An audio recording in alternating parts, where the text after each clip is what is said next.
All right, good evening, everyone, and welcome to tonight's meeting of the Lunenburg Select Board. Today is Tuesday, December 9th. Please stand for the Pledge of Allegiance. I pledge allegiance to the flag of the United States of America and to the republic for which it stands, one nation, under God, indivisible, with liberty and justice for all. In accordance with the requirements of the open meeting law, please be advised that this meeting is being recorded and broadcast live over the Lunenburg Public Access channel, on Facebook Live on the Public Access Facebook page, and will be uploaded to the Lunenburg Access YouTube channel after the meeting. The agenda lists all the topics which may be discussed at the meeting and are those reasonably anticipated by the chair. Votes may be taken as a result of these discussions. Not all items listed may in fact be discussed, and other items not listed may also be brought up for discussion to the extent permitted by the open meeting law. We're going to begin tonight with announcements, and I have a couple. Just a reminder that the pancake breakfast is tomorrow morning at the Lunenburg Adult Activity Center from 8 a.m. to 10 a.m. Santa's mailbox is in the town center by the flagpole, and you can send your letters to Santa and get a response if you drop off your letter by December 19th. And in order to get a response, you need to put a name and address on your letter. And finally, the Lunenburg Public Library has partnered with the Salvation Army this year to host an angel tree. It is located in the lobby of the library, and each tag on the tree represents a local child and their holiday wish list. So what you can do is go there, pick a tag from the tree, purchase a gift from the child's wish list, and then return the unwrapped gift to the library with the tag attached so they know who it goes to. They're looking to have gifts returned by Sunday, December 14th, so if you're able and would like to participate, please head down to the library. Okay, so we are going to go a little out of order tonight. We do have an executive session, and we have town council here. I'm not seeing any public comment, but I'll ask again once we go back into open session after the executive session. So many papers for the agenda tonight. Okay, yep, I move to enter into executive session and re-enter open session after exiting executive session pursuant to MGL Chapter 30, Section 21A3, to discuss strategy with respect to litigation if an open meeting may have a detrimental effect on the litigating position of the public body and the chair so declares. And this is for Burden George et al. Versus Courtmanch Stacy et al. 2572 CM 00296.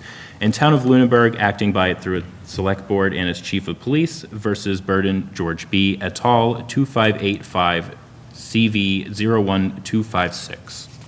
Second. This will be a roll call vote. Mr. McLeod. Aye. Mr. Leighton. Aye. Ms. Emke. Aye. Ms. Moore. Aye. And an aye for myself. We are now in executive session.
Totally allowed. I'm like, did I scratch it? Maybe.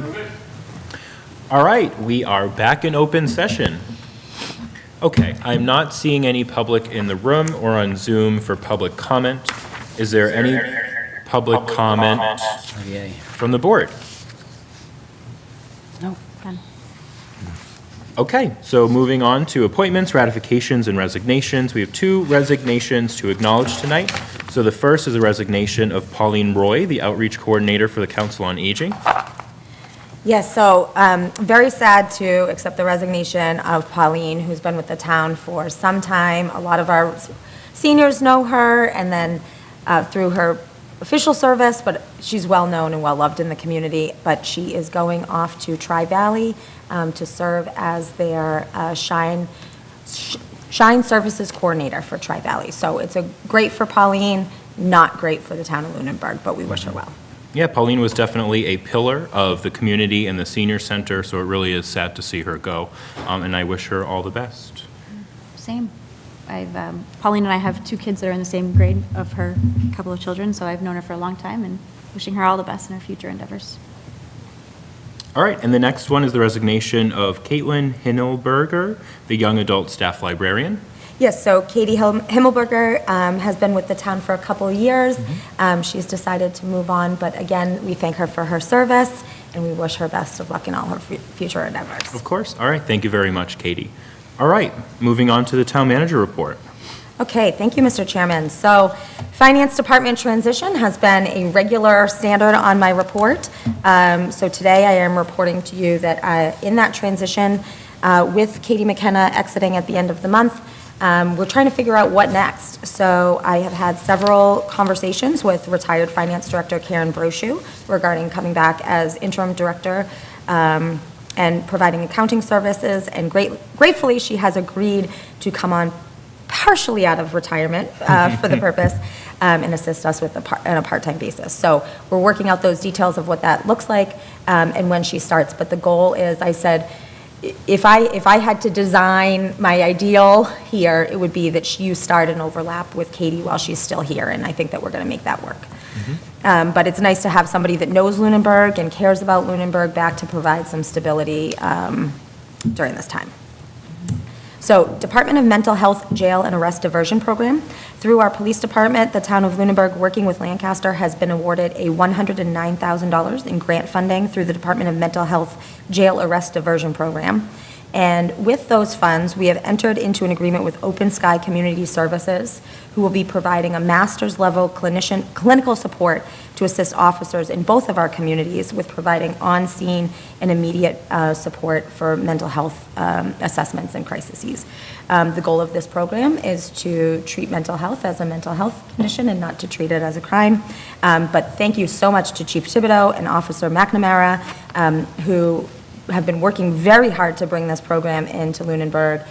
They were close about a year ago, and the grant funding fell apart. So we are very happy to have this. And if there's an inclination, I'm sure Officer McNamara would love to come and present about the program and how they hope that this is going to work. Yeah, that's really awesome. How much did you say? that grant 109. was? Wow, awesome So news. It's for about a year of support services, and we'll see how it goes. For sure, yeah, that's great. It's excellent. So Neshoba Valley Regional Dispatch, last week, the members of the administrative board for the Regional Dispatch Center voted to have the town of Sterling join the regional center. They will be joining Lunenburg, Lancaster, Harvard, Boxborough, Bolton, Berlin, Devens, and Hudson, who is the most recent town to join. With the addition of Sterling, our FY27 assessment is anticipated to be relatively flat. And with the 911 grants, it will be flat or relatively flat for a number of years, about 3 years, with the addition of Sterling. After that point, we get a spike. So we're talking right now about how we can level that out, maybe not have a decrease with the addition of Sterling and carry that forward. But all in all, this is a great thing, and they should be fully onboarded by the end of next year. We have been notified by the Division of Local Services that our tax rate has now been officially set. The FY26 tax rate is $14.39. We received that notification last week, and the assessor and treasurer collector are now actively working together to get the file together to send out the third quarter actual tax bills. Capital Planning Committee is meeting tomorrow to hear an additional presentation from IT. At their last meeting, they heard an additional presentation by the school department. The Massachusetts Municipal Association has a couple of events coming up for this board and for, frankly, anybody that's listening that's on any other board, committee, or commission that's interested. The annual Connect 351 conference is just a few short weeks away on January 22nd. Members, if any of you are interested in attending, please reach out so that we can make your accommodations and registration set. But if there's any members from other boards that are interested in learning more about the Connect 351, it's not just town managers and select board members that are there. You have finance committee members and planning departments. It is the big municipal show every year in January. And then this Thursday, the Management Association and Human Resources Association are holding a joint meeting, and the assistant town manager and I will be attending. It's their holiday meeting, but the topic is going to be how to transform your New Year's resolutions into actual tangible goals for your community. And the town offices will be closed from 12 to 2 on December 17th for the annual staff holiday potluck and Yankee swap. We are looking forward to some festive sweaters or ugly ones and some holiday fun. For project updates, Chris Ruth, the facilities director, is working on the exterior bulletin board for the town clerk's bulletin board that is used for meeting agenda and postings. It is kind of falling apart. It is showing its age. And so rather than purchase a similar replacement product, he's having a board designed which will better fit with the aesthetics of the downtown, and the replacement will be constructed through both the facility staff and somewhat outsourced. I have in here through all the facility staff, and then I learned, no, we're going to outsource part of it. But it looks great. Of course, we're going to make sure that the town clerk gives her stamp of approval before anything is finalized. Access control project. So this project has been lingering for a while. We had the equipment installed and all the door equipment installed, and then we had been waiting for the additional hardware to come in. That's in. But what we realized in the process is that the Library, Teen Center, and Adult Activity Center, because they are on a different network, cannot tie into the system. So we have a small change order of $5,750 to get the requisite equipment so we can run everything off of one system. The total appropriation for this project was $185,000. So with that additional, the additional change order, we're short by about $1,766, which we're going to take from the Wallace Park resurfacing project, which was completed under budget. TCP decommissioning is going quite well. I toured TCP yesterday with Chris Ruth to view the work so far. The water and heat have been totally turned off, the pipes capped for the decommissioned portion of the building. The wall has been built, the fire door is in, that part of the building is off. There are still some documents and other items that need to be cleared out from that portion of the building, but we're going to pause on that until heat returns in the spring. And some of the vacant spaces that are now unoccupied but can be occupied need some cleaning, some sprucing up, and then we're going to start to use some of those spaces that the school was using. What else? And the annual clothing drive for the schools will be in one of the recreation classrooms coming up. So I know that a lot of people donate their clothes, so start cleaning out. Trackless snowblower attachment. The DPW has ordered a new snowblower attachment for the trackless machine. We're expecting delivery mid-January.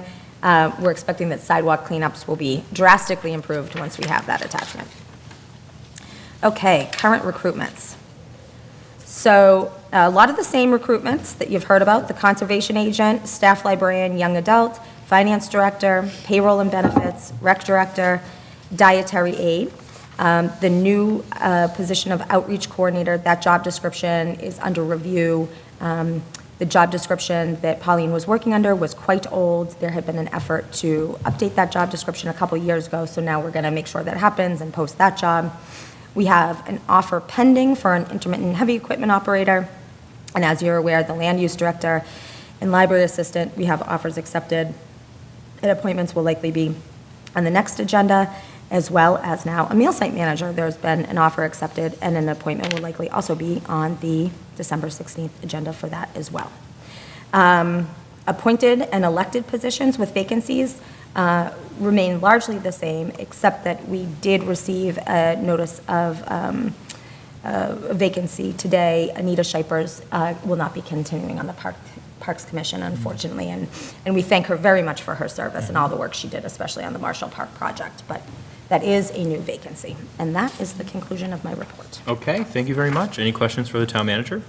Will the land use director go before the planning board as well for their ratification? So they don't appoint, the planning board does not appoint the planner, so no. But the chair of the planning board was involved in all of the interviews. Because they did the last time. They didn't appoint, but they, I forget the term, but they, So on December 16th, the candidate is actually going to be here, and he's going to come and introduce himself. And then we talked with the chair about he's not going to be starting until February, but he's going to come to a January meeting to meet the planning board. Going back to TCP, I heard from a couple of pickleball players, that it was hot in the gym.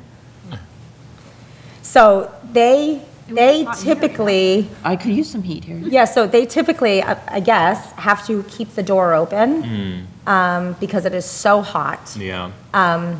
They're actually, I've heard that it's less hot this year than it was, so I'm a little surprised that was the feedback. It's definitely still hot. Yeah, I don't know if it's to keep the pipes from freezing or if it's. they It's just a can't adjust it. really old system. Yeah. It's a really, really old system that, so where the gymnasium is where the stage was with that kitchen behind.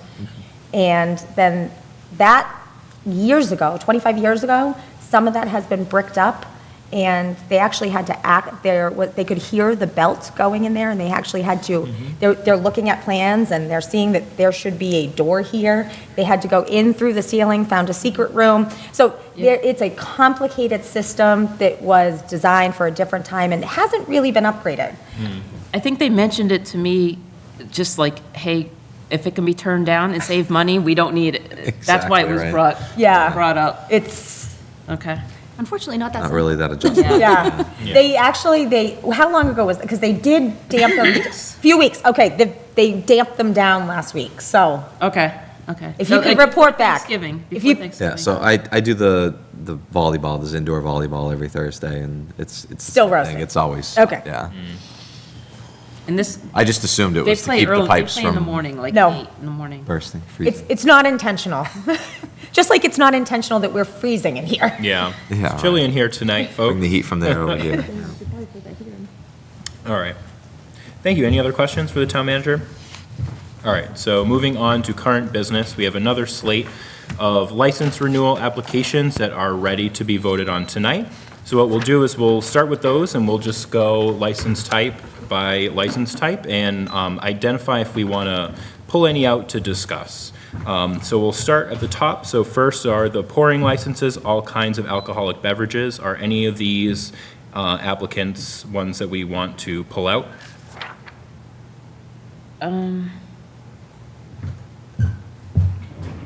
Are any of the ones on the agenda in Melissa's email? No. Okay. No, All no, right, those these are are- all squared away, the ones These- that are on the Yes. agenda? Yes. Okay. Yes. I didn't cross-check, so I just want to make sure. Yeah, these are ones that are good to go. Okay. Okay, so I'm not hearing any that we want to hold. Package store, wine and malt, there's two. Do we want to hold any of these? Everything on this list was Completed. completed and no issues? Correct. All the way down? So I'll ask it this way. Does anyone have any issues with any of the applicants as they're printed here? Maybe we don't even need to go Yeah, through let's go license by license. No, I don't.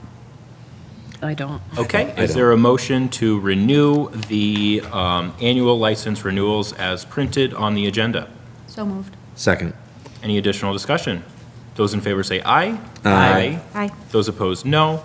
Motion passes unanimously. All right, and then review other license renewal applications as needed. So we did get an email from Melissa earlier today, and I did briefly chat with her on my way in. There is progress in motion on pretty much all of them. I guess there's some that haven't really responded, but, you know, they're working on that.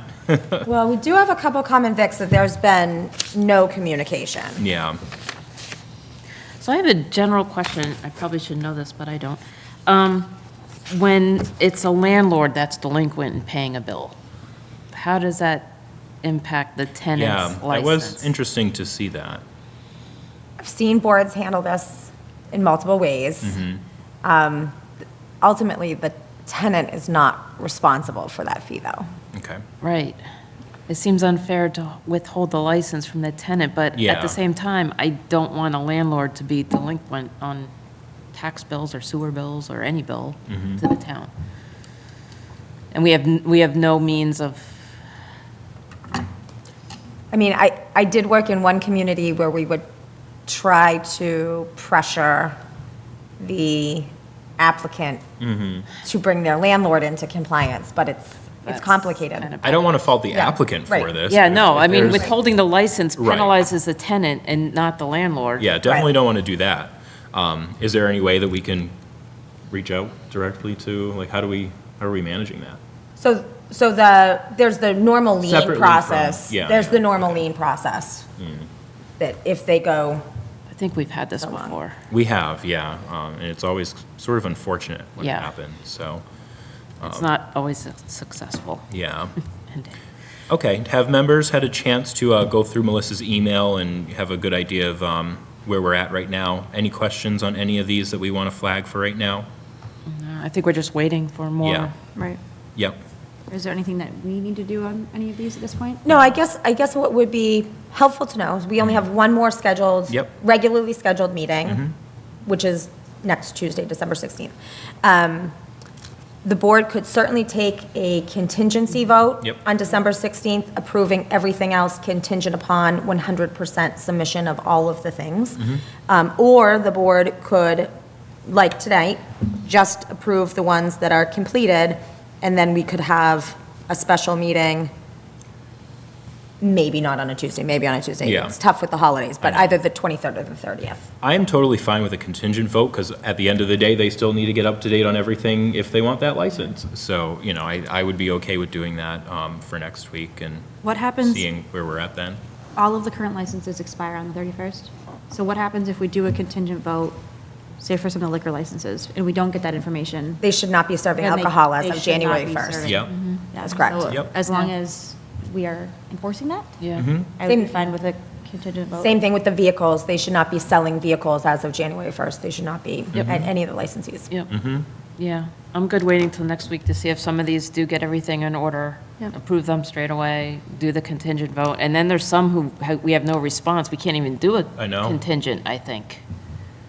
Though, I mean, Those are the we'll give it ones- another week, but, you know, we'd have to have that conversation next week. If Yeah. There's Yeah. still no response, then Right. what do you want to do? you Then know? perhaps we'll schedule a meeting then. Yes. Yeah. But Melissa was working the phones today. She was working the phones last week. We'll have her keep, the phones work. Great. Thank you, Melissa. You're doing a great job. Okay, so that sounds like a good plan. All right, anything else on this we want to discuss tonight? Okay. Moving on to old business. So the first is the letter to Governor Maura Healey on local aid in the fiscal year 2027 budget. So I think I captured everything that came out of the discussion on the last letter that we did. So this one is for the whole town, and it is with the goal of trying to advocate for municipal needs while the governor contemplates her budget before it is submitted. So I'll just go ahead and read it. Letter to the Governor of the Commonwealth and State Delegation regarding the urgent need for increased local aid from the state.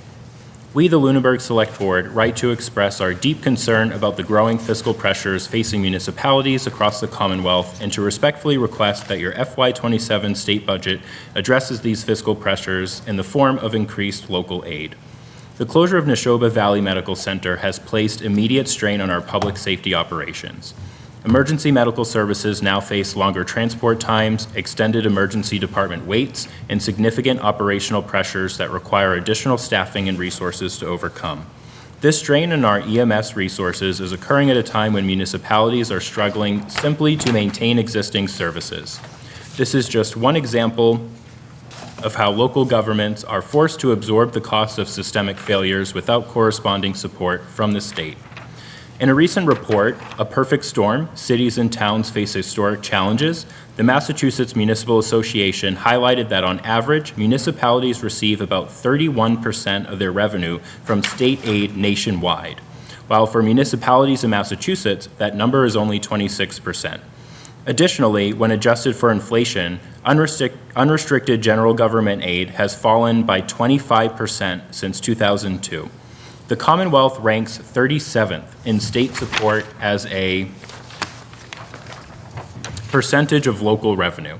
A significant increase in unrestricted general government aid is essential to restore municipal fiscal stability. Infrastructure funding presents similar challenges. Chapter 90 funding has remained at $200 million since 2012, and as a result, the purchasing power of this program has fallen sharply due to inflation and rising construction costs. Even with historic commitments in the Chapter 90 bond bill, municipalities today cannot maintain their roads and transportation networks at the level our residents expect and deserve. Expenses such as healthcare and student transportation costs have far exceeded the limits imposed by Proposition 2.5 for many years, forcing communities to make difficult choices between cuts to essential services, deferral on infrastructure and facilities maintenance, or overrides that burden residents already coping with rising costs. Education-related costs are especially troubling. We respectfully urge the administration to strengthen the special education circuit breaker program, fix the Chapter 70 inflation cap, fully reimburse regional and non-regional districts for student transportation, significantly increase rural school aid, further mitigate the financial impact of charter schools, and invest in staffing and programs needed to support student mental health. Additionally, we must recognize the Chapter 70 formula doesn't account for the realities of a 21st century public education and is significantly inadequate in its current funding. Your administration and the legislature must act with urgency to reform and modernize the program. For these reasons, we urge the Commonwealth to prioritize meaningful investment in municipal government. We respectfully request that the FY27 state budget significantly increase unrestricted general government aid, address the funding crisis our public schools across the Commonwealth are facing, and clearly demonstrate the Commonwealth's commitment to strong and sustainable partnership with municipalities. Cities and towns deliver the services that residents rely on every day, such as public safety, education, public works, and more. We cannot continue to meet those obligations without increased support from the state. We look forward to your partnership to ensure communities in Massachusetts remain strong, resilient, and capable of serving their communities by increasing local aid to municipalities in your FY27 budget. All right, thoughts from the board? I think it's great. I think it looks good. I think we should put something in there indicating that eliminating Proposition 2.5 is, or altering it is not an option. That would be a suggestion, because I know from the conversations, kind of reading the tea leaves, it seems that's going to be their solution. And I even, having been at that forum in Groton, one of the residents or, participants suggested they entertain moving certain aspects off of the tax rolls or whatever, specifically like pension benefits or retiree benefits and health care. So any alteration in that aspect, I would not be in favor of, and that is, my prediction, is what's going to be their response. Despite that the report you referenced, specifically their lack of funding, they're going to go after Proposition 2.5 and not acknowledge the fact that they are not providing us our tax dollars or a reasonable amount of our own tax dollars back. But otherwise, yeah, it's a very well-written letter. Thank you. Yeah, I mean, there's definitely rumblings about, getting rid of Prop 2.5. I don't think Beacon Hill's going to seriously consider it, in my honest opinion. I think that's just going to remain rumblings. I think it's important, there has to be some mechanism of a limit and a process to override that limit, right? That's how it works. But at the same time, I don't know, I would be open to considering changes to it. Do I think it needs to just go away? No. I know exactly what you're talking about. Someone proposed maybe a possibility of creating exemptions for, costs that are exorbitant and just rising out of control, like health insurance and stuff like that, to be exempt from Prop 2.5. I would be open to considering some sort of reform to it like that, but I definitely don't think we should just replace it. Those are just my personal opinions on it. Honestly, I want to completely stay away from it. I don't want to take a position for or against it, or really include it, to be honest. I want to stay far away from that conversation. Well, I think for the purpose of this letter, I wouldn't bring in Prop 2.5, because I think it dilutes the message. It Yeah. conflates the message a little bit.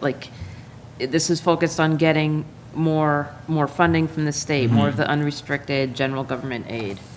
I would agree. I think maybe that conversation or letter could happen in the future if That's a things separate- progress, yeah. It's one of those problems, though. It's generally too late once that occurs. And this is, nothing in here is new to them. No, but maybe the increased advocacy could be new, so we'll see. Yeah, they respond, well to strongly worded letters.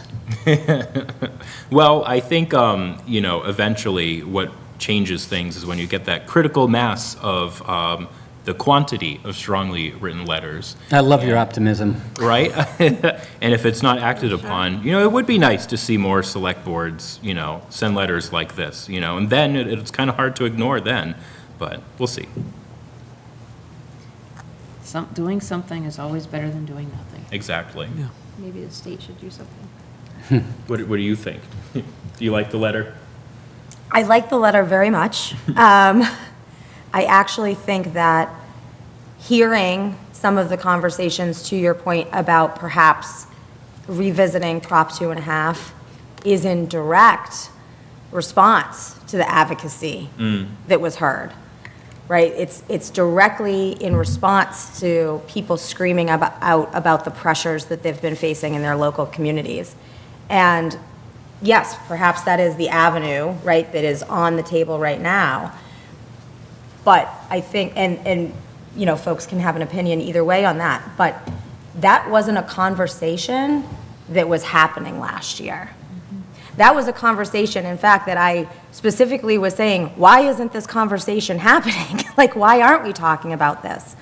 And now to hear that these things are starting, I think that the leaders on Beacon Hill are realizing that this isn't, for many communities, this isn't Chicken Little. This is very real for us, and there are very real decisions that are being made, and this simply is not going to work. Thankfully, the town of Lunenburg is better positioned than some, not as well positioned as others. But, the impacts are real. And so I don't think just sending a letter alone, right, is going to do anything, but sending a letter, showing up in Groton, showing up at the forums, they hear it, and when they feel the pressure, they bring that back. And the sense that I get is that across the Commonwealth, municipal leaders are screaming that this is not working. The only thing you're roasting. I'm still freezing. Turn the rotation. That flow doesn't work. I don't know if it's worth emphasizing, because I don't think it's called out, is communities like Lunenburg are more impacted than others. It's not an even impact across all 351 communities in the state. Yeah. Some communities are doing better. For They're sure. getting more aid, maybe more than their fair share, some people would say. So calling out the specific, Lunenburg we're this in-between, where someone said it recently, I can't remember how they said it, and maybe it was at school committee or something, we're too rich to get aid, but too poor to do, you know, we're in this We're in the middle ground. awkward That's correct. middle. Right. We don't Forgotten land. fit in a bucket, and we're passed over, you know, we fall through the cracks. Yeah, it's a good point. I don't know where we would put it in or exactly how we would word it. Do we have any, I think the highlight, because it was highlighted in the MMA article, right, how some Gateway cities, like in that. gateway reference about cities are gateway cities. better than, you know, the rural, we're not rural. no. I forget where they put Technically, us no. in that. Right. We are until the next census, but Okay. not really, Oh. yeah, We were in Well, that for school article, district. in that report. not in school district. Right. That's the only thing I can think to strengthen it from a Lunenburg focus. And other communities like Lunenburg. I feel like, you know, maybe we're not heard as much as the larger cities. Right. So, okay. We could rework it, but I feel like we would have to bring it to another meeting. We would have to rediscuss, re-review, and then vote on it then. Is there a rush? No, but, you know, we do have to get it out probably this month, right? Yeah. When's the governor's budget usually released? In January. January? Yeah. So, yeah, so you could, if you could got do it it, next if you week? did it next week, Yeah. but not after that. After Yeah. that. Yeah, after that would be too late. You know, and that kind of touches up on something that I was going to write about, and I completely forgot and didn't realize until you mentioned that. I was going to mention the Municipal Empowerment Act and how, you know, none of the options in there for increased funding, which the municipality obviously has to front, none of it's really coming from the state. None of them really apply to us, you know. We don't have hotels, so we can't really, you know, use that tax as a way to increase our revenues. The meals tax, we don't really have that many restaurants, so if we use that, it would probably be harming, you know, local industry. So, you know, it does kind of tie into that where maybe that works in Boston or even Fitchburg. It doesn't work for Lunenburg. So there is like this middle ground of communities where we need to recognize a lot of communities fit into, and some of these solutions don't really apply to us. So I can work with that and try to add it in here somewhere. I think that's my only comment. Okay. Yeah, and that speaks exactly to my concern, is their response is to increase taxes, not to return the taxes that we've already provided to them. Right. Specifically, the Municipal Empowerment Act with the excise tax, you know, On the excise tax. raising the excise tax, you know, in my opinion, is, you know, unacceptable. So that, their you know, their mantra is that they haven't raised our taxes. It's because they cause us to raise our own, whether it's through a Proposition 2.5 override, which when, in my opinion, when they're passed, it sends them a message that they don't have to send us, you know, they don't have to correct the very issues that we're trying to have them correct. So, you know, the Municipal Empowerment Act, I mean, it's in the name. It's like empowering us to raise our own taxes. It's Right. thank you, but no thank you. Yeah, so they don't have to do anything, and, you know, we kind of just deal with things on our own. Yeah. So I'm in full agreement with you there. And another specific example of that is the stormwater utility. And that's a way to address issues that are, you know, again, referenced in the letter, that we're not receiving the appropriate funds from the state, so we have to. Higher up. Yeah, that's like Those are federal. fed- Well, those are regulations, but I understand it's federal and local regulations, but those are to adhere to the permits and regulations that they're, you know, holding us to. But it's still if funding from Chapter 90, as well as, you know, all taxes, really. But I know one of the arguments, they, you know, for the property owners that spend, say, $10,000 to put in a stormwater retention system, you know, current discussions will indicate that they would not receive a waiver. Indicate, you know, the thought process is that because they drive on other areas in town, that they should have to pay nonetheless. But that specifically goes to Chapter 90 as well as the gas tax.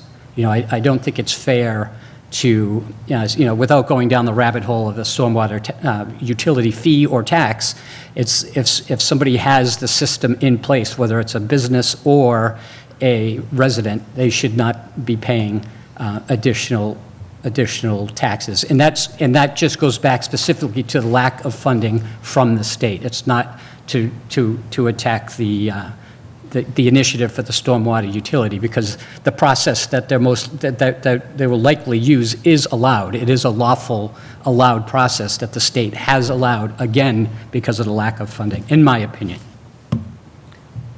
So if I can just add one thing for consideration by the board, this is not going to be popular, I'll say that. So, one of the things that I have an issue with from a management perspective is the earmarking process specifically.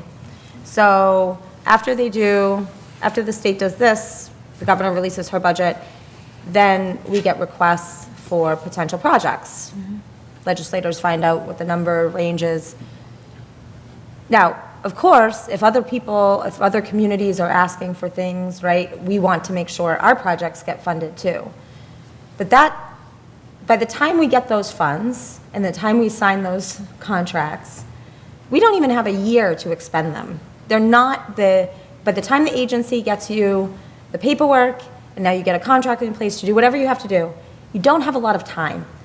That $100,000 for XYZ project in just straight unrestricted government aid could go so much further. And so I wouldn't want to say, Lunenburg's going to say no to earmarks out of principle, right? Right. However, I think that there really should be a conversation about those are funds available for appropriation in other sources that are all reserved for earmarking for projects that legislators get to come home and champion in their community that they helped get that funding. It's a special interest project. But frankly, the cash could have gone a lot further. Right. Just give municipalities the money and let And the let town them decide decide. where it Yes. needs to go. Just like ARPA, in a way. Right. And specifically, your line about providing us more unrestricted general government aid goes to that point. Yep. And I'm glad you mentioned that point, because it was a rabbit hole that I wasn't necessarily going to go down, but watching one of the recent school committees with the earmark they got, so they're going to buy 2 vans, they're going to provide training to staff, and then, the stipends. But my question would be, and again, of course, you're not going to turn down earmarked funds, but that came shortly after, or a conversation shortly after, was teaching positions and the aides. The money could have easily been spent, if we had the ability. I suspect that the school committee would have spent that money elsewhere, but now they're going to buy, I think they're buying 2 vans, and who's going to replace those 2 vans in 5 years? That becomes a liability for the taxpayers. So it's, just to your point about the earmarks, it's great, everybody celebrates them, they're wonderful, it's, like a lot of people like to say, it's free money, which clearly it is not. But that's one of the other problems with the funding from the state. If they don't have regulations that are unfunded, they provide us funds that are regulated and have to be spent a particular way. So it's really frustrating. I mean, kind of outside of this conversation, but to the second paragraph, the Neshoba funds, nobody has heard Yeah. how those can be expended. That's why I included it in there. We haven't even heard how we can expend them. So never mind when we can get them. We haven't even heard what we can Do you expend know them the on. amount? No. Okay. I saw it somewhere, I could I- find but it. it The total, but yeah. how much Changed. Lunenburg? Yeah, it Okay, changed. yeah. And I'll make a note so, of that. once it, that was a great thing for our legislative leaders to make sure that they accomplished. But once that was done and it gets over into a state agency, here we sit. Yeah, I can definitely, I was thinking about that too. I didn't have all the details when I was writing this, so I can, if I'm doing a second pass, I can definitely I'm sure the elaborate chief more on would be this. happy Yeah. to fill you in with I'm- whatever detail I'm you. sure. I can reach out, because, yeah, we definitely have to address that too. All right, so I think this is really good. I can take a second pass, have my notes. So anything else on this? No, but thank you for doing that. Yeah, of course. Yeah, thanks. Thank you. Okay. moving on. So two policy discussions tonight. The first is a discussion on the special event policy. I do plan on kind of doing a reading of these policies and stepping through and just compiling feedback and thoughts from the board, just so we have a good starting spot for these policy discussions. So we are going to step through them and just see what the discussion is like. So the special event policy, boy, is this an interesting one.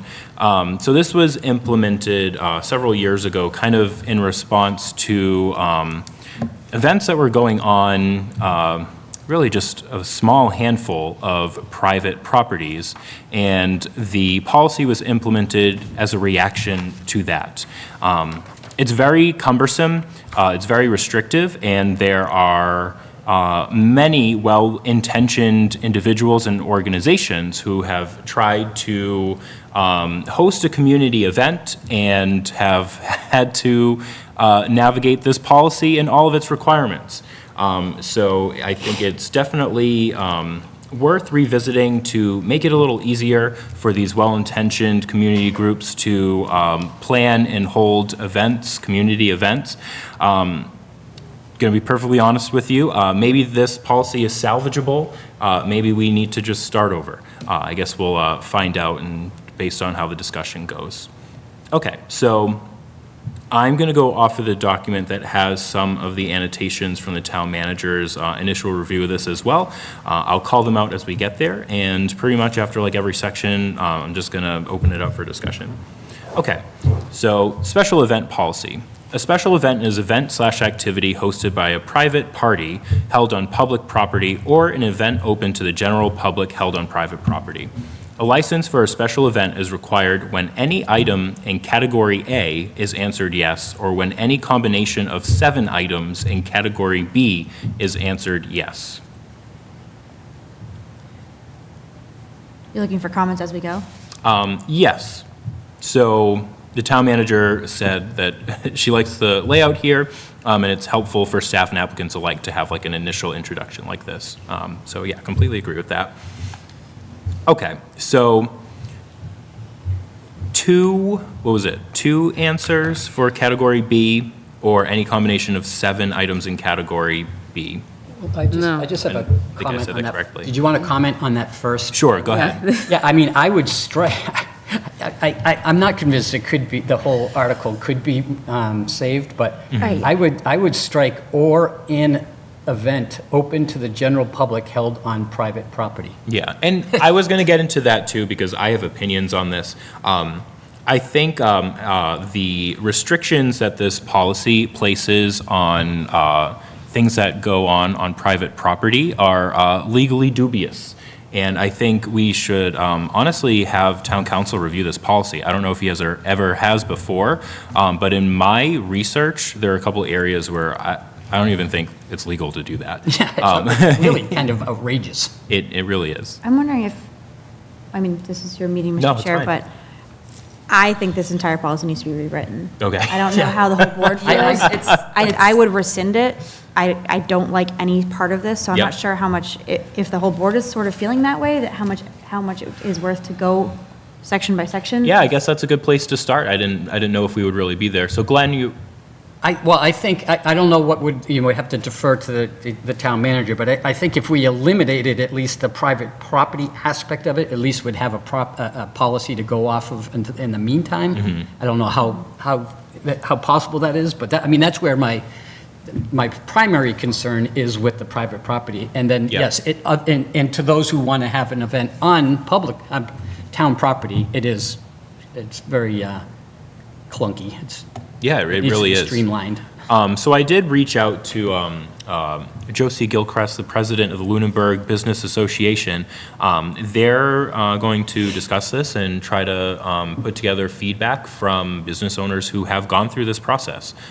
So we're actually going to see and consider what it's like for them to have to deal with our policies when they're trying to do something good for the community. I think we also started getting some initial feedback. Did we?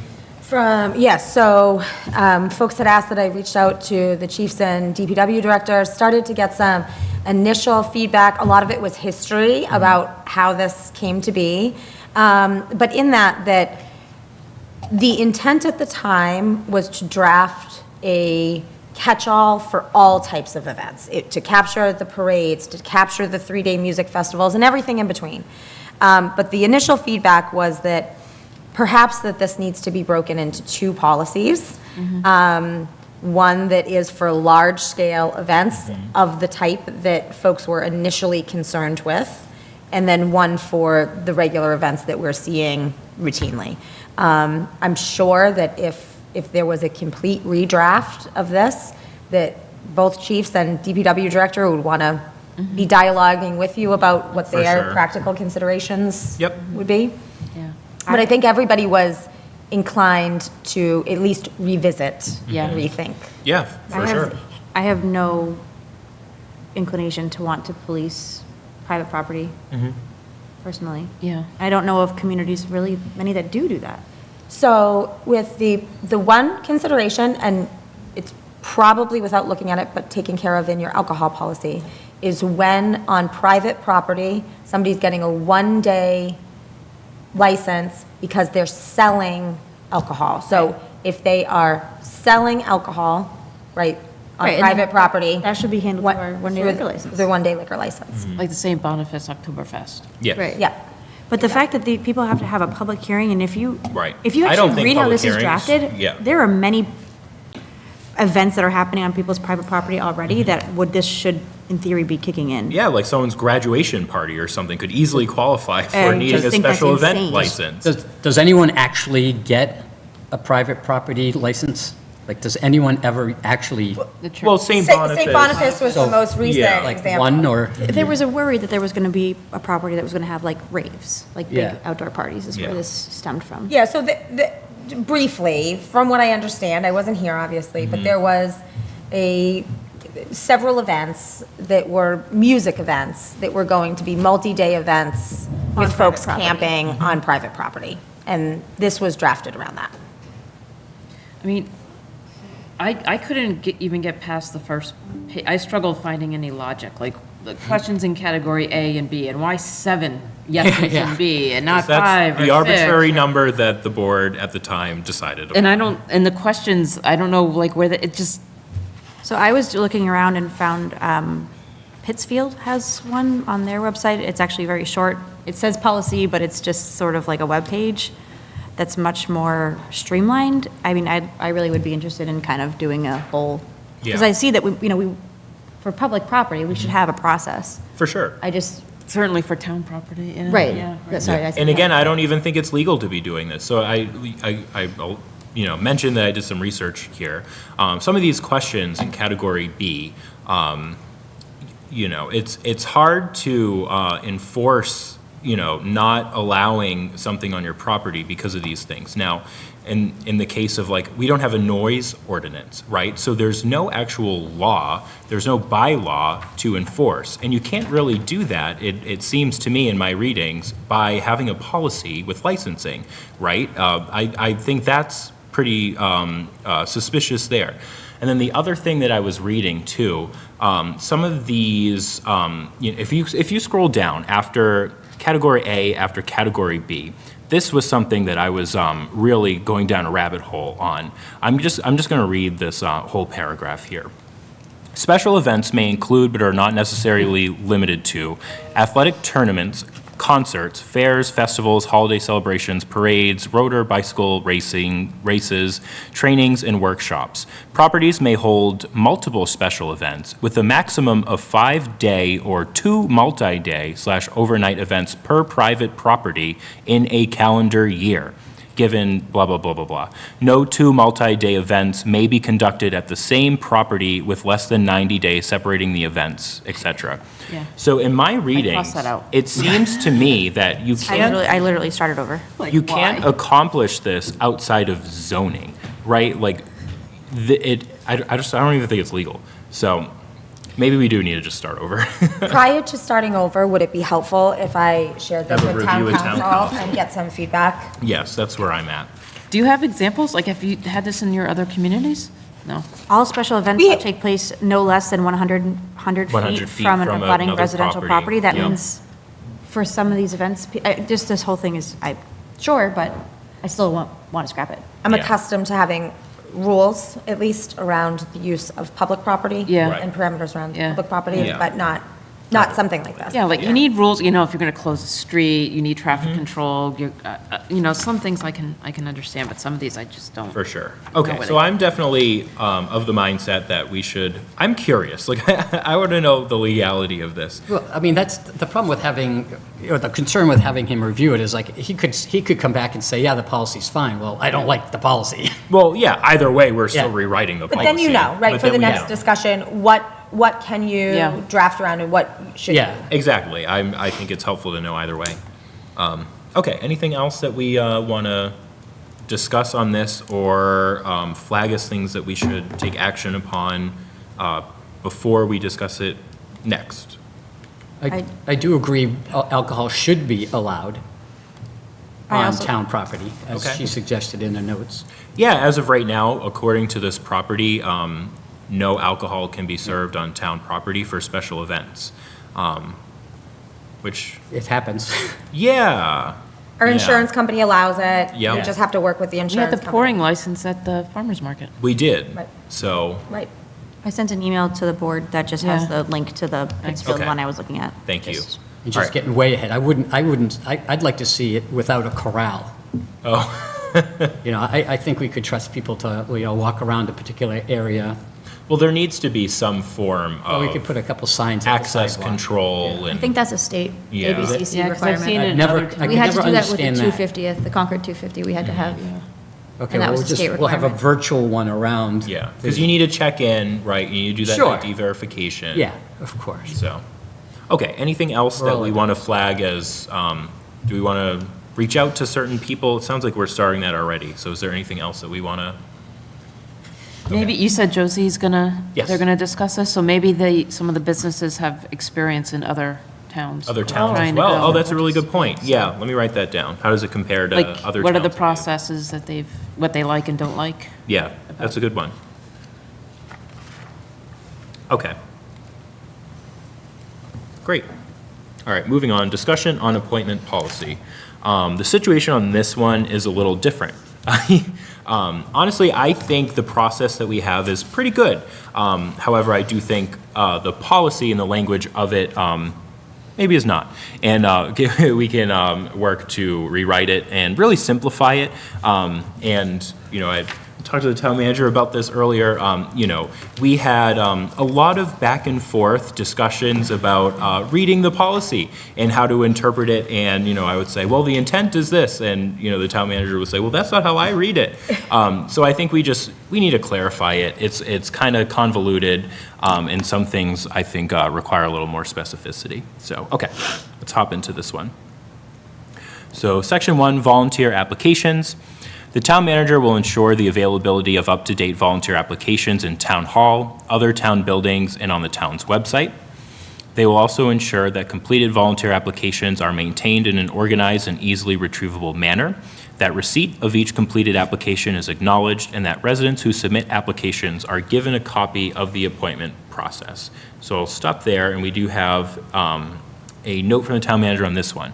So that last sentence, that residents who submit applications are given a copy of the appointment process. Just wondering if that process has been followed. It's kind of cumbersome. When I read this, and this goes to the point of how, you know, I think different people can read this and interpret it differently.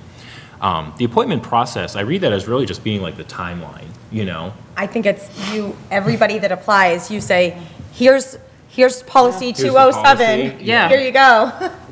The appointment policy, not process. Well, and that's why I wasn't The sure. policy defines a process?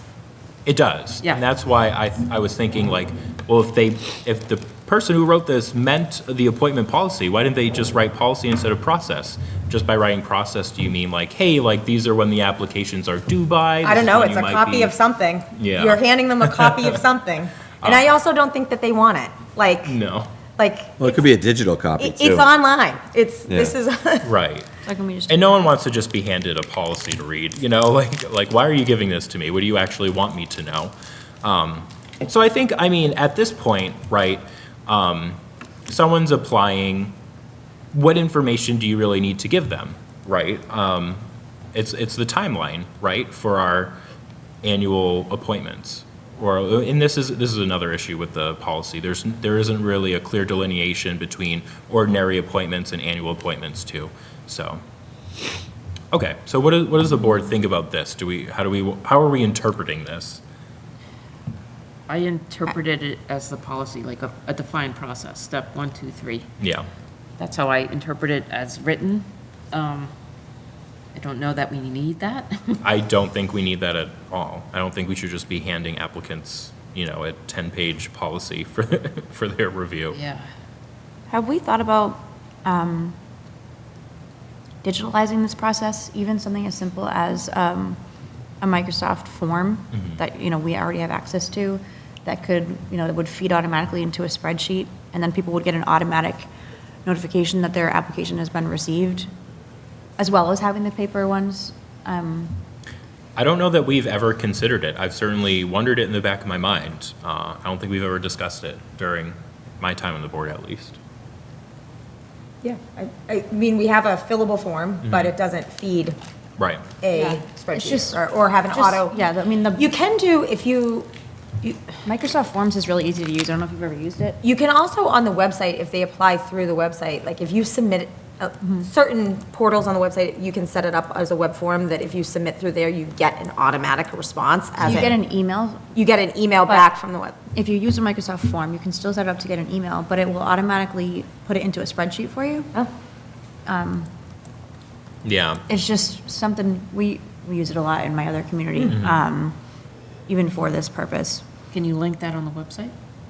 Right, and then there'd be a form to apply on the website, and then it will save a lot of time for our staff who have to compile them all and prepare the spreadsheet for us, so that I It also, I the like data is it. always recoverable that way too. If someone changes the spreadsheet, you can Right. still go back in and see what the submissions on the form were, which is nice. Yeah. And we have had issues too with turnover in the office of volunteer applications getting lost. Yep. So if we digitize it, we wouldn't, have me sending emails and chasing down those forms that just disappeared. I will say this, a fair amount of people who are interested in volunteering come in physically. Surprisingly, that is one of the few things that people walk up and they say. Actually come in Yep. person Yeah. for. It's Yeah. something that I thought about for the reappointment process, which I sent you some potential draft language as we get there, but I think that having the option to have it both. Yeah. Because people that are on boards, I feel like that want to be reappointed would be super easier, Yes. much easier for them to just quickly fill out a form. Yes. Yeah. I think we still have to have the option of Oh, yeah. paper. We can't- For sure. We're far away from getting Yeah, rid of that. I like having both. I think an Yeah. online form would be quick and easy for most people. Okay, so we can definitely explore that. I think it's a really good idea, so. Okay.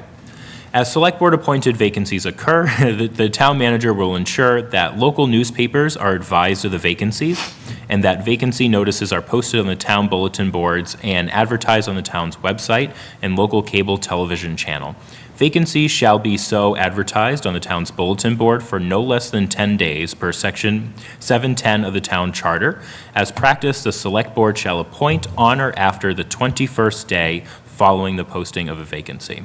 Okay, so there's a few things here.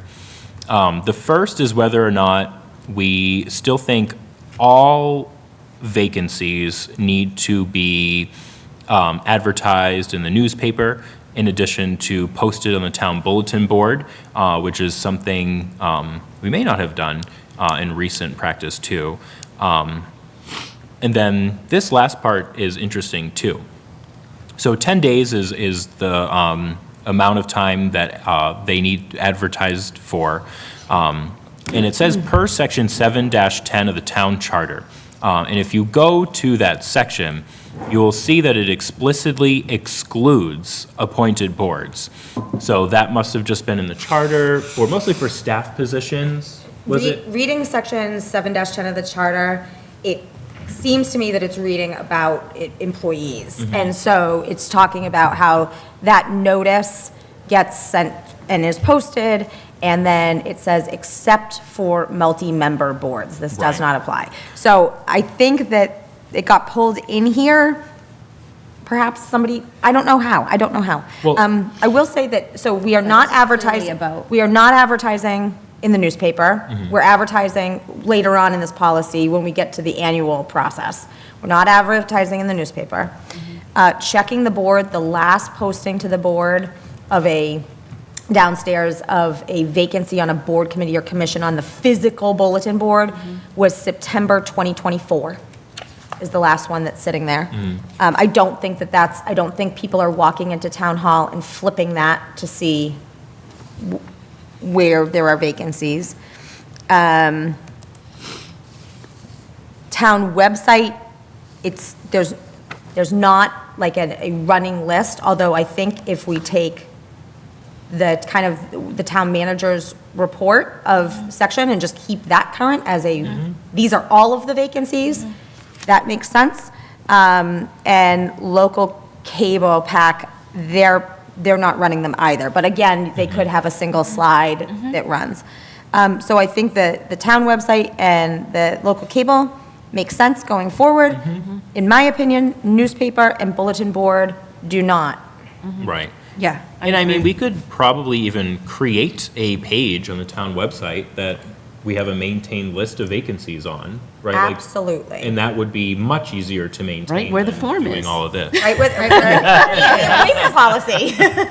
Yep. So, Yeah, I completely good idea agree with right there. those thoughts. And that section, I just reviewed that part of the charter. That's definitely about employees. Yeah, That is. well, I think what definitely happened there is it was added to the charter for some reason, you're right, there's always a reason for these sort of things. And then when the select board was looking at this appointment policy, they must have read it and said, well, actually, I do think, we should do that for multi-member boards. So they added it in this policy. Or else the two just got out of sync at some Yeah. point. Well, I think whoever wrote this policy had to have explicitly read that and saw that it was excluded and thought, actually, I do think we should include it in our policy here. It's a practice we want to follow, so. Well, what do you guys think of that? Do you think should we continue to post all vacancies to the bulletin board downstairs? No, No? I think that's No. crazy. No? Glenn? No, I think that's fine. I think if there was something in there that said, like, a updated list will be held at the town manager's office, assuming someone ever read it, to direct them to it. Yeah, I don't even want it like there, right? Like, town manager shall ensure that the list is available. Yeah. And is online. Well, that way, I mean, that would Right. just come and ask you, and you'll say it's online. I mean, it Yeah. just gives them a place to Right. literally go and say, I wouldn't think you'd have print it every day and have it on the wall, but it would just direct somebody, if they actually ever read this policy and wanted to, like, Right, if someone just came direct in, them you could somewhere. print it. And you go like, oh, man, it's everywhere. Right. Someone came in, Melissa just prints it right off the. Yeah. And especially for these, right, we're not talking about annual reappointments, we're talking about when vacancies occur. Yeah. If we have. The Parks Commission vacancy. Exactly, this is a great example of it, right? So if we had like a page on the town website that has a list of all of them, maybe even when we update it, we post on Facebook and say, hey, we just have this vacancy now, are you interested? And then that could be a way of notifying the public every time we do get a vacancy. So anytime a change occurs to that town website, we just also post it on Facebook. Yeah. I'm sure that's a lot easier than. Yes. Yeah. And the newspaper is not free. Right. I know, Yeah, I know. Exactly. I just can't believe that was even in there. I have a question. Do you get many people coming in just to, I'm interested in committee, whatever, even though there's not a vacancy? Yes. Just Yeah, it does file happen, actually. Yes. Yeah. Yep, Okay. I get that. So it's not just when there is a vacancy, people just come in and say. No, and that's, "Be on the when we list?" get to the kind of annual, that Yeah. was one of the difficulties, right? Yeah. Where people, we have all these people, and they have them ranked 1, 2, 3, 4, 5, but that matching We up. had that this year, yeah. Yeah, and, I haven't been on the board that long, it's only like my third time doing this process. We didn't have that as much as we did in this past year, and I don't know Right. if maybe. Oh, well, maybe we had more Right. applicants. Yeah, I think we did. I think we did have more applicants. We've this been past pushing year. pretty hard We have. for it, and We did. different So, venues, so. It was interesting to see, and I'll even say, it was kind of stressful having to deal with that. Yes. I didn't really like inviting applicants in without saying, oh, you are here because you are interested in this one committee and you are seeking appointment to that one committee. It was kind of a challenge to interview them, and actually, it wasn't a challenge to interview them. In that sense, it was easy. But it was difficult to take that and say, okay, well, we're going to recommend conservation or whatever. It was a lot of juggling, and it was pretty stressful. So that's another thing that in the back of my mind, I kind of want to figure out how we address that in the policy too. Okay. Appointments. Subject to applicable state law and the town charter, the Select Board shall make its annual appointments at the first and second regular meetings in June. Appointment made at those meetings shall have the terms beginning on July 1st and expiring on June 30th. So the town manager asks for the first and second regular meeting in June. Must it be prescriptive? I kind of like having that. I like having that as the deadline that you're set, so you know exactly what the timeline is like and what you're working with. What do you think? Well, that means that if you don't finish, you just had a shall there. I know. So that's saying you will do all of your appointments the first or second meeting in June. I think, in my opinion, shall make its annual appointments in June. Yeah.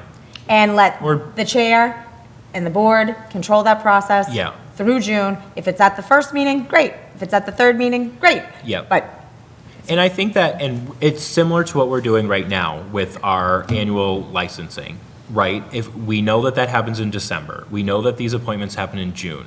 So instead of saying it must be done the first and second meeting in June, why don't we just say during June as a month? So that, I think that could work just fine. I would agree. Okay. Is this explicitly in the charter somewhere? I was trying to look. Well, it does say subject to applicable state law and town charter. I know, I was Right. just gonna look at it while I'm in here, but I can't find. Anything on, a lot of the board committees and commissions in the charter have So the it's in the there. dates Is that- I of know June it's- 30 that they're expiring. my read of the charter on the bylaw review committee is that a lot of the boards, committees, commissions in the charter are elected. I don't know that there are really appointed boards mentioned in the charter. Just search the word appointment, and there are a lot of things that come up, but Yeah, but it's probably just generally saying like, oh, this is the appointing authority for this and that. Yeah. So I think that's what the charter will mention, but I don't think there's anything in the charter for select board appointments in relation to a timeline. But I could be wrong, but. It's nice to have those references to, like, It where is. it does say Yeah. in section XYZ of the charter, so you know exactly. Okay. Term shall not exceed 3 years unless specifically allowed by Mass General Law. Appointment shall be based on merit and qualifications that relate to the duties of the subject board, committee, or position. Where possible, the Select Board will seek variety in backgrounds, interests, ages, genders, and geographic areas of town so that multi-member bodies reflect a true cross-section of the community. No issues there. In order to attract qualified and interested applicants, the town manager will provide a list of vacancies to the Select Board by March 15th and will advertise the vacancies and appointment process on the town website, social media accounts, and in a local newspaper. So this, the town manager changed. So it used to just say, employ a multimedia strategy. The town manager defined exactly what that multimedia strategy is by April 1st. So no issue with that at all. I think that is a lot clearer exactly what I that remember multimedia saying- strategy is. Reading this and saying. What does that "So mean?" What, Yeah. what exactly am I doing now? know. What is this? So I think just, no, we're going to post it on the website, social media, and in a local newspaper. That's, So that means that people who are currently on these committees and whatnot need to decide by March 15th if their term is up, if they're going to seek reappointment. so when. No, so that's the No? list of vacancies But by when May you go, 15th. when you go down, all terms are expired, the way this policy is written, all terms that are expiring Yeah. are vacant. Yep. So the way so if your term is, if you are on an appointed board and your term is up June 30th, even if you're seeking reappointment, this policy treats the Okay. position as As it being will be vacant. vacant. I don't want to do that. I want to change that. Okay, well, we'll get there. We'll get there. Yeah, we will. Okay, volunteer applications shall be submitted by May 15th for consideration during the Select Board's annual appointments in June. All members whose terms expire June 30th of a given year must apply for reappointment. See Section 3 reappointment, and that's in addition from the town manager. think that's- I added that specifically because if you stopped reading here and you didn't go down to the reappointment section, you wouldn't know that. Right, and that's one of the issues that we experience with Yep. the different readings of the Yep. policy here. Yeah, I'm glad that you explicitly called that out because it was implicit that this policy reads sequentially. So everything that applies in Section 2 appointments implicitly is also considered for reappointments, and that should be explicit. The town manager will ensure that the select board that should probably be receives, so just a grammatical change right there. Receives all necessary material for the first and second meetings in June. A list of vacancies to be filled by the select board that includes all applicants with notations for those seeking reappointment. That's fine. The select board shall conduct interviews when there are more applicants, including applicants for reappointment, than there are vacancies. So I think that's much clearer, actually. I think before how it said multiple for a vacancy. Yeah, before it read, the Yeah. select board shall conduct interviews when there are multiple applicants For a vacancy. for a vacancy or any new applicant to a position. Right, so this is much clearer. So when there are more applicants than there are vacancies, that reads much clearer now. Select board, go ahead. If we go to the previous paragraph that calls out having the necessary material for the first and second meetings in June, we just changed. Yeah, we do should we just want to Just be get rid of the consistent? first and second meetings. I mean, didn't call we it do out, need the but- material to make the appointment, so we actually need the material for the first meeting in June. Yeah, Yes. first, Yep, and take out second here. Yeah, just so we have it for all meetings in June, because that could carry over. yep. Okay. Select board members may also request before May 25th for all applicants to be to an identified board or committee to have scheduled interviews. So that's the way we do it. So if there are, let's say there are 2 vacancies on the Conservation Commission and there are 3 applicants, that will automatically trigger interviews for all 3 applicants. If there is a new applicant that's not seeking reappointment but wants to be appointed for the first time, that triggers an automatic interview. Additionally, if any select board member identifies, and this isn't for an individual, this is for a committee or a commission, that they would like to interview all of the candidates for that appointed committee, then that will trigger an interview as well. So do you want to change that to any select board member may also request? Because I can't Oh, decide if this is like the select board is making that request, or is it any One member? Yeah, historically, that's how it's been. It's been one single select board member. And I will also just very honestly and transparently say the one time that I recall that we did it, a select board member said, oh, I want to interview people for this commission. And then the following week, they came in, they sat in the audience for the entire meeting. We got to that section of the reappointments, and we were all just like, no, we don't have any questions for you. So we just wasted their time.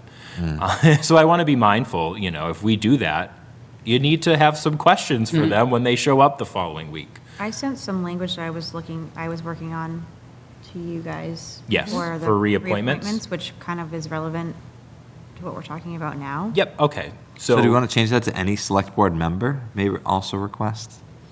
I don't think. If that's how we want to continue that practice. I don't like that practice. I don't think like it has either. to be- there has to be a reason why, parameters around why or how or when we're going to call out interviews, so it doesn't become personal. Yep. I think it should be a majority. so, yeah, I think vote. it should be a vote. By a I vote. think it's, Why don't we we are vote the on it? select board, not an individual Yeah. person. Yep. I think I- you I make still- your I- case I still and think make that the there should board be vote for it. a reason for it. So, I was talking about, I'm just looking at the language that I put together. Incumbents who have served in good standing may be reappointed without an interview unless there are, 1, performance concerns, 2, additional information is required from that member, or 3, there are more applicants than available seats.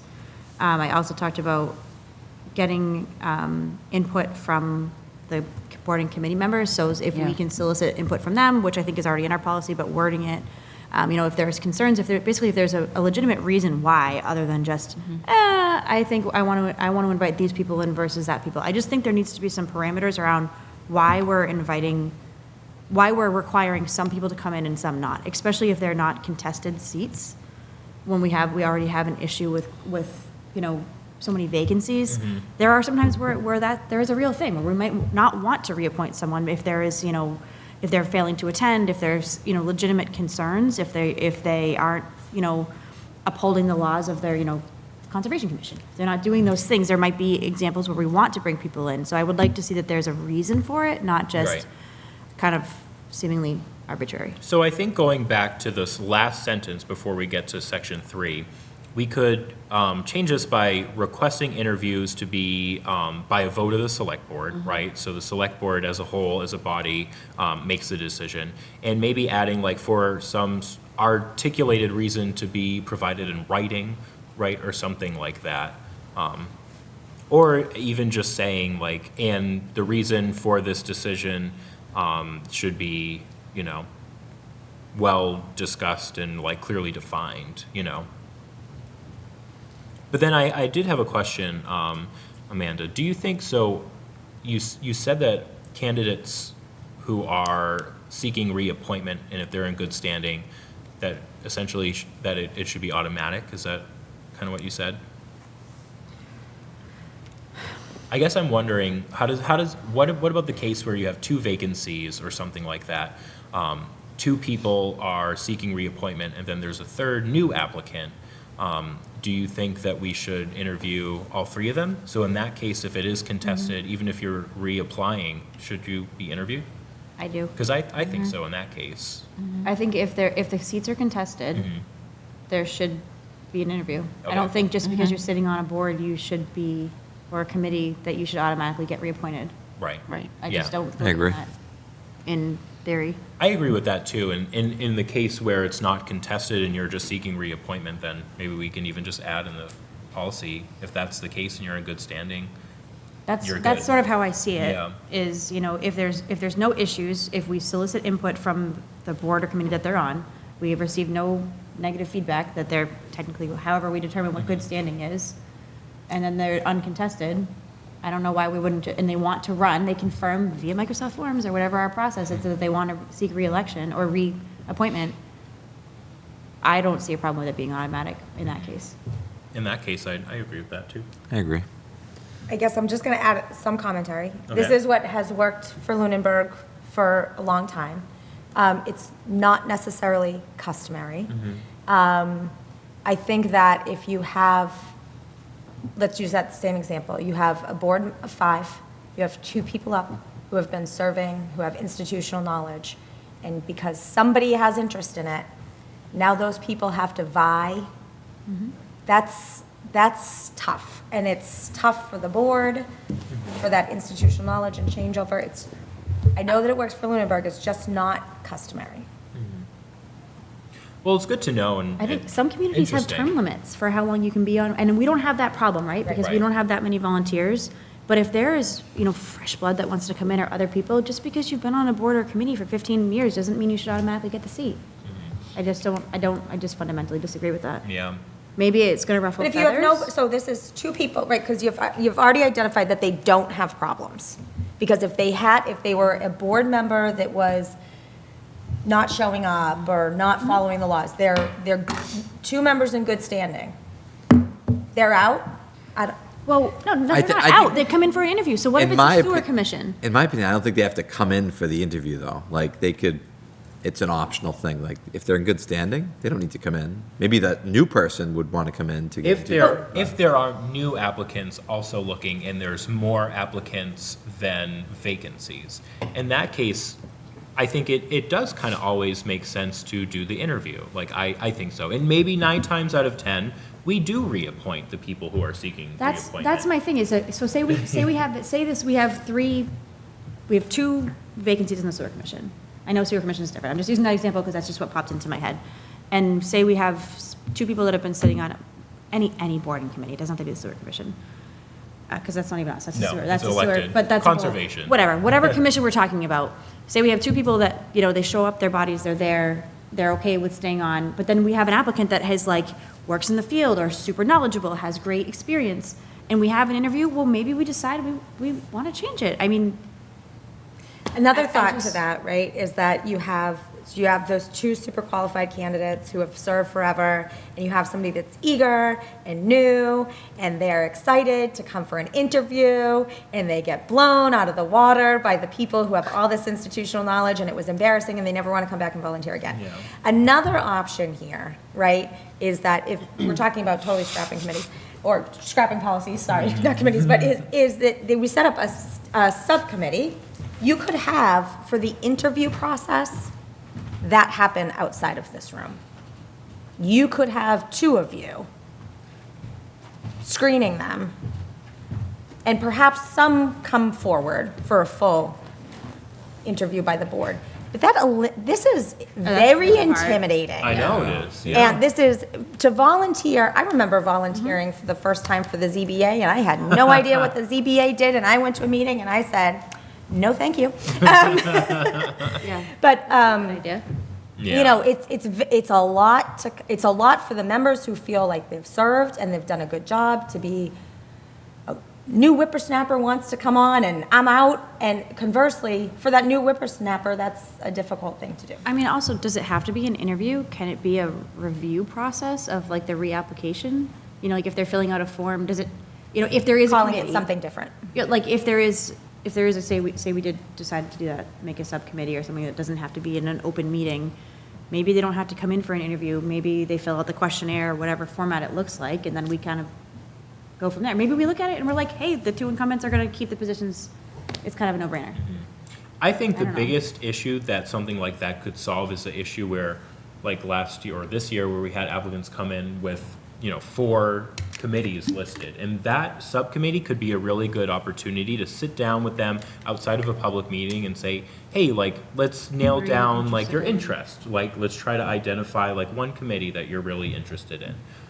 That, I think, could be very helpful. No, I think it could definitely be very helpful too. I think it's getting all the groundwork done before it's time for the public meeting. Yeah. And Yeah. all that drama that could show up. For sure. Right, that's what I want to eliminate. Yeah. The other thing here is, there's only 10 days between applications being submitted and select board requesting, as written, interviews. Yeah, It's and- only 10 days. Yeah, 10 days is So- kind of like the standard amount of time for advertising vacancies. It's in a couple different locations here, so. And depending on how the calendar, how those days fall during the week, it would be like we'd have one select board meeting that we'd have to, what if we didn't have a quorum?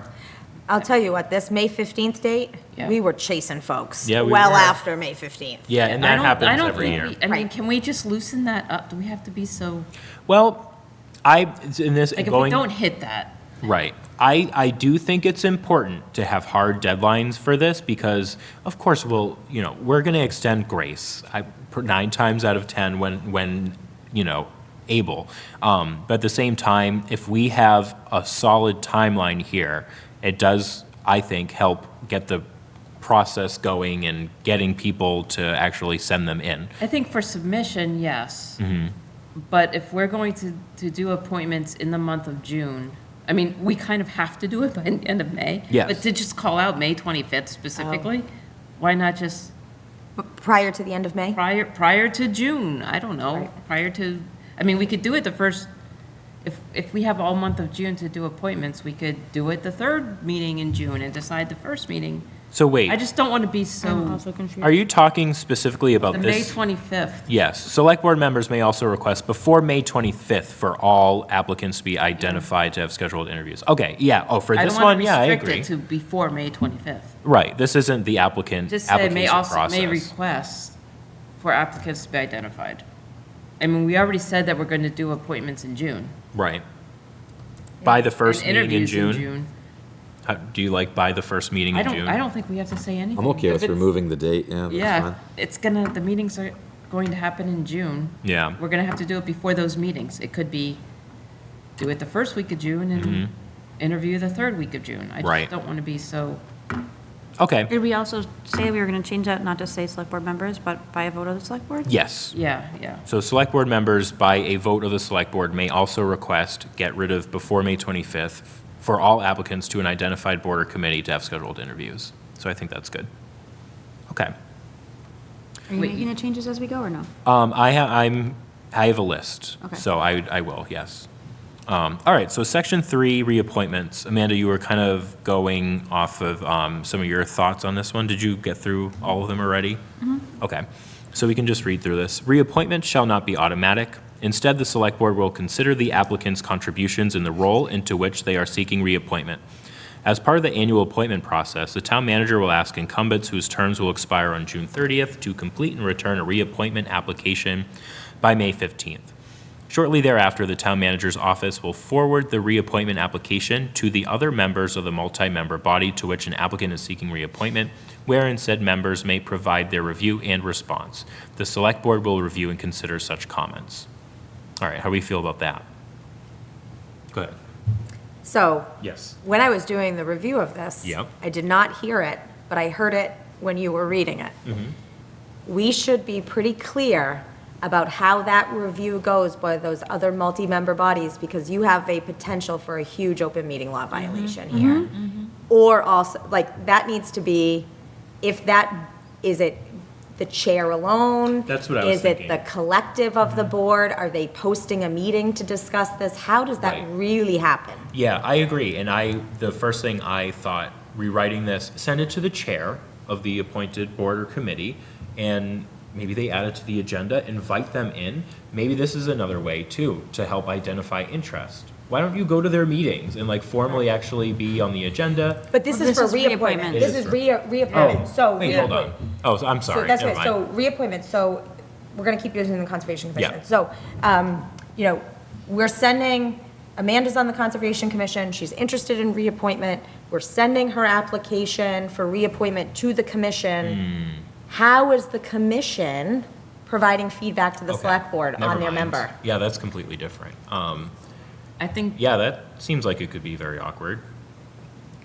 they can send it to the town manager. I was gonna say, Or yeah. individual, maybe it's Individually. individual members, Town manager. not as a body. Yeah. Right. All of the members Yes. of the board can provide their individualized Wherein, feedback. so wherein individual members may provide their review and response to the town manager. Yes. Yeah. Or to the town manager's office, if it goes to the assistant town manager. Do you want to say, and should not be discussed in a meeting of the Yeah, body? and yeah, I think it is worth explicitly calling that out. So we currently do ask people to reapply that are on boards. Yes, we but do. They actually refill When their out term as ends. if they're like a new, Which is what I was saying, that there should be a form or something that is much easier than. It's a different form, though. They do have Yeah. to say Oh, what okay. their contributions have been and what they've Oh. done for that committee. Yep. I'm not sure I've ever seen that. Yep, yeah, there's a separate one. It's actually, it's at It's in the the very policy. We bottom. read one. I Page- Received think I've ever. Please detail how you contributed to the board committee during your current appointment. Identify the unique skills or talents that you possess that will further benefit the board committee to which you are seeking reappointment, and what resources are needed to facilitate the operations of the board committee on which you serve. I've never seen one of these. I don't think Yep. I've received one. What do you mean you haven't? I don't received- Are you on any boards not as a liaison? You're not No, but- appointed to anything No, like but that. do No, we- no, do no, we- as a select board member. Oh, Right. yes. In the packets? The reappointment ones? You may just have I not don't remember noticed that seeing they're two different forms because they look Yeah, pretty similar. well, I don't remember seeing like, I don't remember seeing any detail about what people have done. exactly. I'm gonna Yeah. look back. Kind of like year-end review, which, yeah. Maybe it's possible that some people, applicants for reappointment, filled out the other one, but I know for certain Also that I've possible seen my that. memory is just off. Yeah, Yeah, because I know I've seen that. And I just specifically recall noticing that there were two different forms when we went through the process. I'm looking right now at just the reappointment. Yep, they were, Yeah, they did fill out the reappointment ones. yeah. I have no memory of that. Okay, when the select board conducts interviews for vacancies, the select board shall interview applicants seeking reappointment with all others seeking appointment. Yes, I think that's fair. You don't want to separate them and conduct the interviews differently, so. Nice font. Okay, for ad hoc committees, let's see, what did you have here? Okay, I'll just read it. The select board may from time to time appoint standing or advisory committees to aid on matters under the select board's jurisdiction. The use of such committees provides greater expertise and more widespread citizen participation in the operation of government. The select board will give each advisory committee a written charge, which shall include the work to be undertaken, the time in which it is to be accomplished, and the procedures for reporting to the select board. The Select Board will discharge committees upon completion of their work. The charges and membership of advisory committees shall be reviewed at least annually to assess the necessity and desirability of continuing each such committee. And the town manager has a comment here about reviewing the charges and membership of our advisory committees at least annually. Is this happening in practice? Does this need to happen at this frequency of a cadence? And I will respond by saying no. We have not annually assessed all of the charges and memberships of the ad hoc committees that we appoint. The cadence seems too tight. Every year is a lot. Every year, Yeah. because by this, if you're standing up a committee and getting them going, a year, they're probably not too far into, unless it's a very short-lived committee with a very specific purpose. Sure, and then that's probably identified in the charge anyway. So I don't even think we need this, to be honest with you, because I think a lot of this is going to be called out in the language of the charge, either by saying like the budget task force, this is exactly what you're going to do, here's a timeline, and then after that date, you're done, right?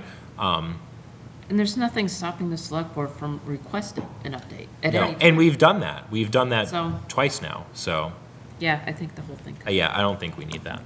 I think you can get rid of it, but I think you could also keep it and just change shall to may be reviewed, get rid of the at least annually. Or shall be reviewed from time to time. So, you Yeah. can make it as needed, whatever. Yeah, that, we can do that. Shall be reviewed As as needed. requested. Yeah, By the select board or something. from time to time as needed or requested, right? Because we've done both, right? With the budget task force, I remember we changed the charge because we identified some things I don't remember. With the municipal building design Yeah. committee, we got feedback and then we modified the charge as a result of that feedback, so. Okay, so let's see. 5, exclusion. This policy does not apply to appointments made to an elected board vacancy which are controlled by the town charter, and that's also heavily governed by state law as well. 6, guidance for appointed officials. Swear-in. Appointees must contact the town clerk to be sworn in and be provided with information on the open meeting and conflict of interest laws. Learn. All appointees, and you change this from a should to a shall, familiarize themselves with the policies and procedures of the select board with attention to the procedural and operational policies identified in Articles 1 and 2. Appointees should also familiarize themselves with the town charter of all applicable bylaws and regulations related to the body of which they are a member. Robert's Rules of Orders helps informs general parliamentary procedure, though multi-member bodies may employ a myriad of modifications. Completely agree with that modification. At first, I thought it was the other way around, and then I realized it wasn't, and I was like, okay, good, I agree with that. So just to add, I know the Board of Assessors, they had to do training. So I don't know if Yes. we want to put training in this, in the learning aspect. Oh, and because Conservation Commission does too. They do, yeah. Yeah. And any they applicable do. training for. Planning. Yeah. Yep. Okay, that's a good one. Yeah, I'll make a note of that. Any applicable training for the board or committee they're being appointed to? Collaborate. Service to the town in an appointed position of trust requires collaborative and honest work in an environment that encourages diversity of viewpoint and perspective. All who serve have a duty to exhibit the highest standards of interpersonal decency and demonstrate respect and consideration for others while in the performance of their duties.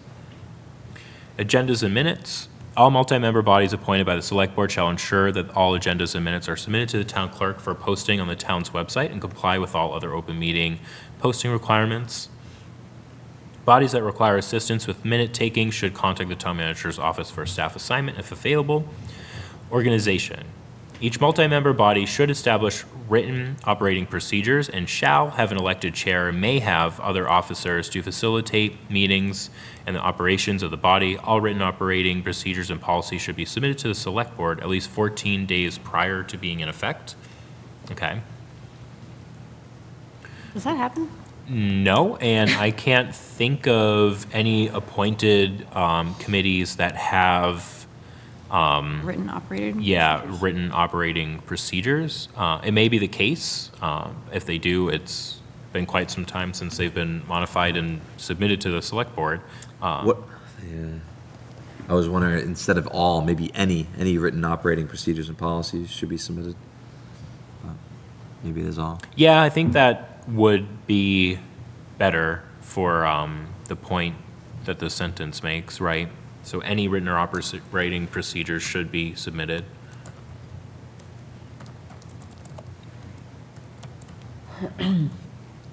Town employees. While town employees do not report to appointed officials or... Skip Sorry. reporting? Did I skip what? Reporting? Reporting. I guess I did. Yes, thank you. Reporting. Each multi-member body must provide an annual report in writing each November or in person each fall that includes a summary of the body's work throughout the calendar year and recommendations to enhance or advance operations of the body. So these always come in late.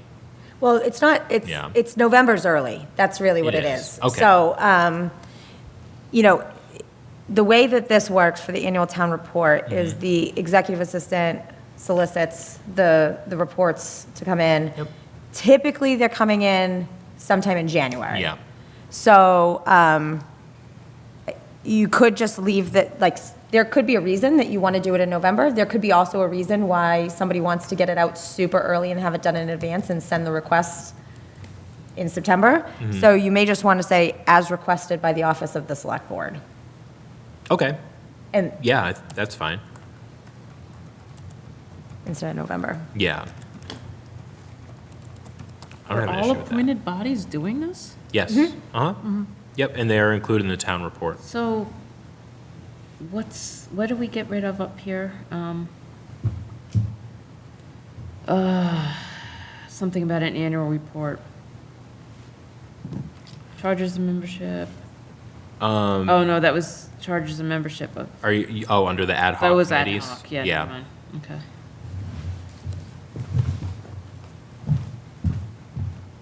Okay. Town employees, while town employees don't report to appointed officials or boards, many work with them. Appointees who work with staff are encouraged to develop a positive report with them to help ensure a positive feedback loop between policy and best practices. Ineffective professional relationships with staff should be first addressed with the individual supervisor or manager. Concerns that remain unresolved should be discussed with the town manager. Any issues with that? Okay, not hearing any. Removal. A decision to terminate an appointment may be made by a majority of the select board, subject to notice and a right to be heard per the town charter. Okay, key dates. So I'll just read them. March 15th is when the list of upcoming vacancies are provided to the select board. April 1st is when the town manager starts to employ that multimedia strategy to advertise upcoming vacancies and provides reappointment applications to appointees with terms to expire on June 30th. May 15th is when the appointment and reappointment applications are due to the town manager's office. May 25th is, we're changing that, so there's no actual deadline for that. First and second Tuesday in June, we're going to update that, so it's just the month of June. September to November, in-person or written annual updates to the select board by appointed multi-member bodies or their representative. And that's that, I think that they're talking about the annual town report submission there. Yeah, because, yeah, that's interesting. I think that might conflict with something else that's in our policies, and I'll make a note to look into that myself.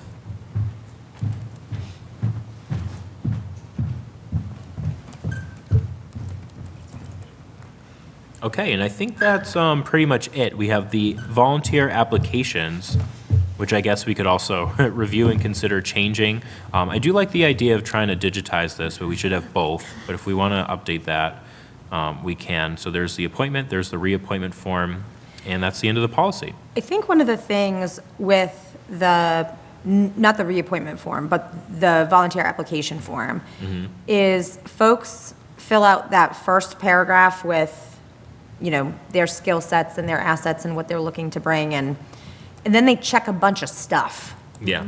It would be almost better if they say next to each one, why they're Why. interested in that particular board or what they're bringing to the board, because, That could be something that's easily set up in the form. yeah, Yeah, that's a exactly. really, If you answer really good yes to idea. this board or committee, then it brings you to. yeah, exactly. to why, and you could. Yeah. You could apply for multiple. Right, right, but say like, you know, if you have multiple interests, they might seem pretty disparate to somebody, but, oh, this makes complete sense now, hearing about your background. Yeah, well, it is hard to tell sometimes, and, people's careers don't often align with what they're interested or seeking to do for town government. So I remember reading some of them, and was just like, okay, so you're interested in conservation, and none of it really made logical sense. So if you had the opportunity to add an explanation for each of the interested positions, Right. that would be very helpful. Right. Yeah. Okay, anything else that we want to discuss tonight? If not, we can work on revising it and getting all of these into some sort of revision here, and we can pick it up again next week. Is there any intention to, send the final draft to the committees for their review before, finalizing it? We could discuss that, yeah. Or the chairs? We could discuss that, for sure. I haven't formally had conversations with them, but it would be nice to, maybe do that in a real manner. Okay. So I am sending myself a list of these notes here, and we can move on with the agenda. Okay, up next, review select board bylaw for potential recommendations to bylaw review committee. So this started when we did this agenda. We had a meeting of the bylaw review committee, and this expanded to soliciting feedback not only on the select board bylaw, but also more broadly on some of the licensing related bylaws, since they do have to do with us as well. So for tonight, though, I just want to see if there's any feedback on the actual select board bylaw, and then we can start to review some of the other bylaws that have to do with the select board as well, but that's gonna, it's gonna take some time, because there's quite a lot of licensing stuff in there. To find that easily, Mr. Chairman, if folks looked under Yeah. bylaws, it's under Chapter- C for Chapter 74, Select Board bylaw. Yep, thank you, I was just gonna call that out. Now I have to pull it up myself, hold on one second. So, operating bylaws for boards, committees, and commissions, generally speaking, don't really have a lot of meat unless you're like the planning board or something like that. So if members don't have any recommendations, that's totally acceptable as well. So I'm going to pull it up here. Where is it? Here it is. Really not much at all.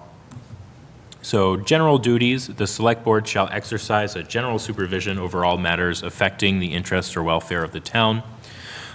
Claims or suits against the town. The select board may settle any claims or suits against the town which in their opinion cannot be defended successfully, and then may employ counsel in suits against the town and in other matters whenever they deem it necessary. Representation of town. The select board may appear either personally or by counsel before any committee of the legislature or board or commission to protect the interests of the town, but are not authorized by this bylaw to commit the town to any course of action. Liability on bonds. No member of the select board shall sign or become liable upon the bond of any town officer required to give bonds. So, I'll just say, I don't even really think we need much of a bylaw here. The powers and responsibilities that are given to select boards are determined by state law and our town charter. And anything that is operational in nature, I don't really believe belongs in a bylaw. I believe it belongs in the select board policies because it's a lot easier to change. I don't think really town meeting should vote on that. I think that's, a select board decision of how we operate ourselves. So that's kind of where I'm at. Well, what do other members think on this bylaw? Do we have examples of how other towns do this? I've looked through some. I've never had a bylaw before. Yeah, it's, I've had a charter and a special act only. Right. I've been looking through other towns' bylaws. I don't have Yeah, I haven't. examples. yeah. I have seen bylaws for other committees in town that actually have really interesting things in them. But for this one, I don't, because none of these are all things that are authorized to the select board to do by state law or by the charter, right? Like, there's nothing in the bylaw that basically what I'm trying to say is that we can do any of these things with or without it being in a bylaw. That's kind of where I was. Yeah, getting at, my like, only question is on the fourth one, the liability on bonds. But these are all powers, right, that you already have vested in you to settle claims. And I'm happy to float this one by council as well and say, is there any, like, Wait, why do we have, is there, is there a reason? Right. Like, yeah, I mean, I just, it seems kind of duplicative. It is, yeah. It's kind of unnecessary.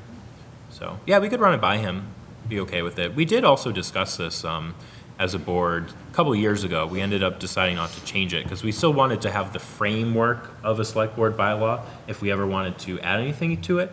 So we didn't remove anything, but anybody remember this 2022 annual town meeting where it was last amended in modified? full? I do not, No. know. Might be interesting to pull that. Just to see what it was? Yeah. We could do that. Article 24, What year? 22. Let me see. Where would it be? I don't remember off the top of my head, but I think the last bylaw review was a year late. So that would have been, if they started in 2021, they would have brought their recommendations to town meeting in 2022. So it might have, maybe it was the last time the bylaw review committee looked at it. I don't know. It was Article 24? 24? Are you pulling it up now? I was. Okay.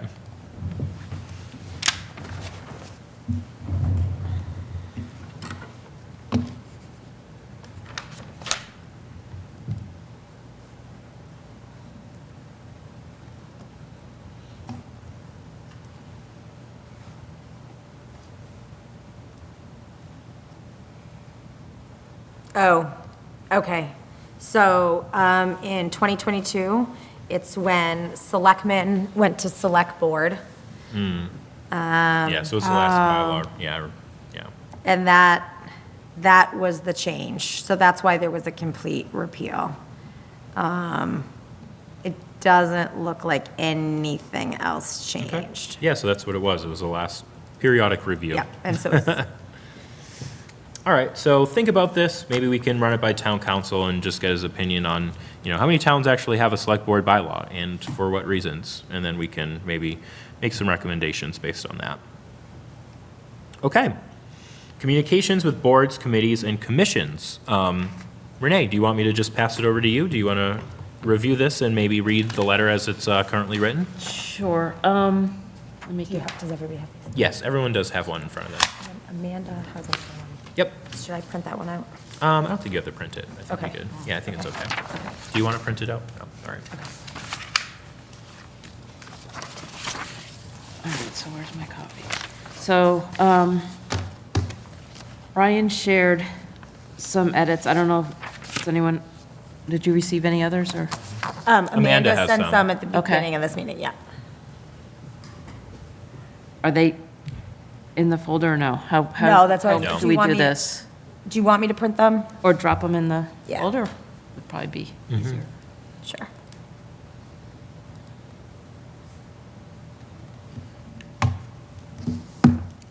So do we want to try to merge these, I guess, is, Well, I guess it would be good to at least know what we're starting with.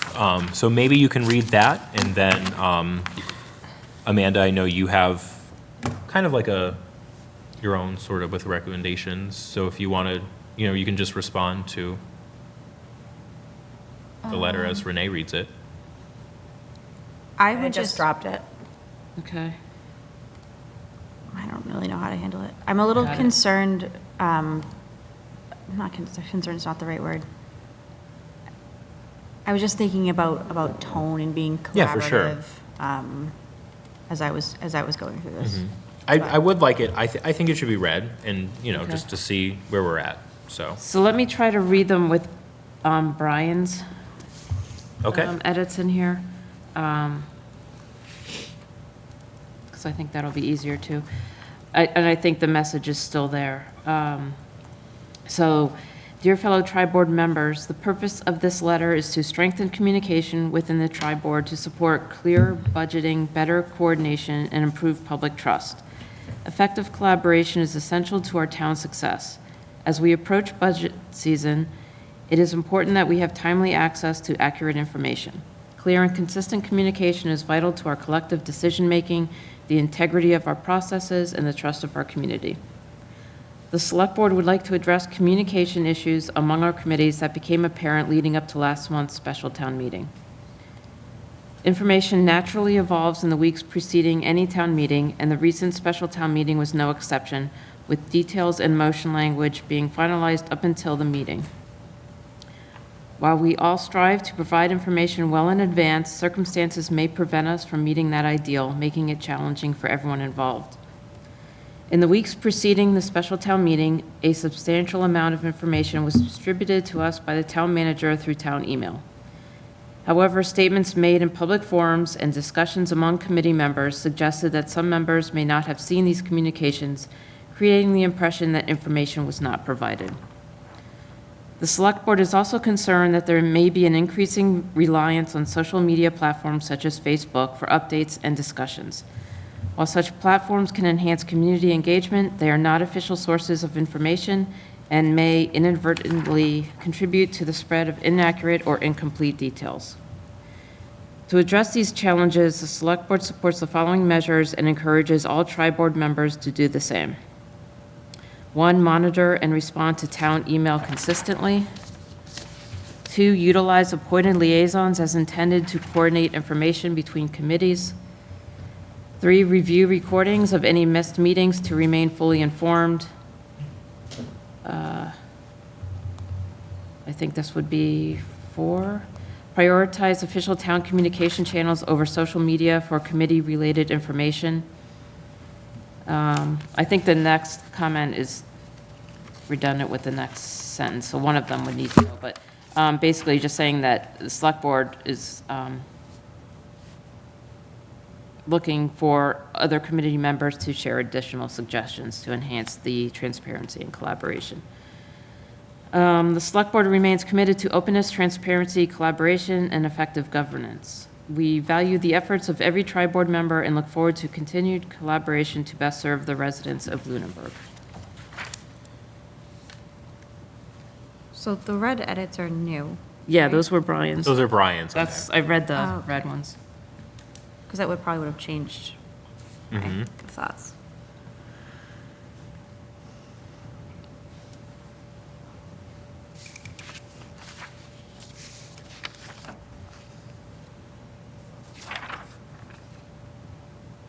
So I just opened yours, Amanda, which you deleted a lot. I just reworded the sentences, but with these edits, I think it's, I'm not sure that we even. I like Amanda's changes too, though, at the same time, too. I feel like it's collaboration. That is the key, right? Where, Lots of collaboration. I haven't seen it, so It's in what are your. your, It's in the drive folder. now. is it dropped in the drive? Yeah, yeah. Okay, let me take a look.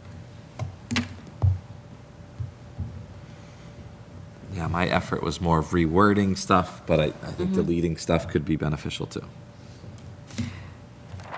I don't think I deleted anything without putting something in.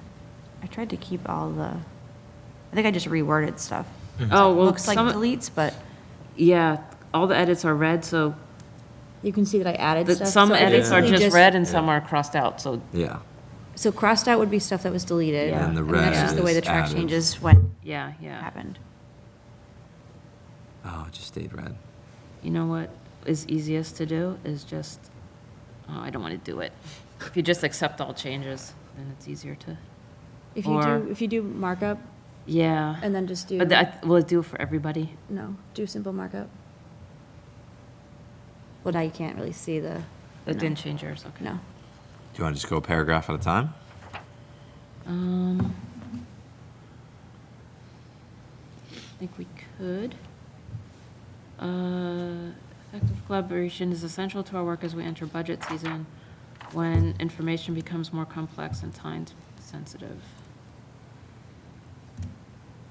Clear and consistent communication is vital to our collective decision-making, the integrity of our processes, and the trust of our community. Okay. I'm so sorry. So basically, No, you're. Brian's first sentence is not there. I added that because I felt Yeah. like I wanted like an intro to it. Yeah. And then the second paragraph is talking about the issues we had leading up to special town meeting with communication. And I think, yeah, you could potentially get rid of that first sentence, right? Do we really need that? Which one? The first sentence in the first second paragraph or paragraph? the second The first sentence of the second paragraph. Amanda had deleted that. Okay. I was like, oh, yeah. Oh, I'm looking, yeah, I got rid of, I'm looking at the final now without, it's just Oh, easier. okay. All right. I can go back to the whole markup. Okay. Yep, that's fine. I mean, I don't think the message changes. It's, Right. it's just wordsmithing at this point, which is Yeah. fine.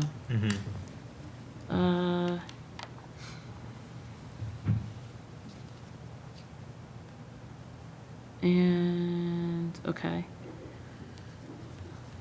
Third paragraph. So the third paragraph is that dilemma of getting rid of the, do we want to get rid of the statements made in public forums? Does it come off too rough? We're just sort of reviewing it The still. third paragraph. They're going through your changes and seeing how it compiles with Brian's changes to the letter. Amanda, do you want to speak to the sentence you get rid of, just to, in that third paragraph, however statements made in public forums? That sentence? I'm sorry, my brain isn't. The deletion of the, The very bottom of the Yeah, I'm first reading. I page. just need, I gotta look at it again.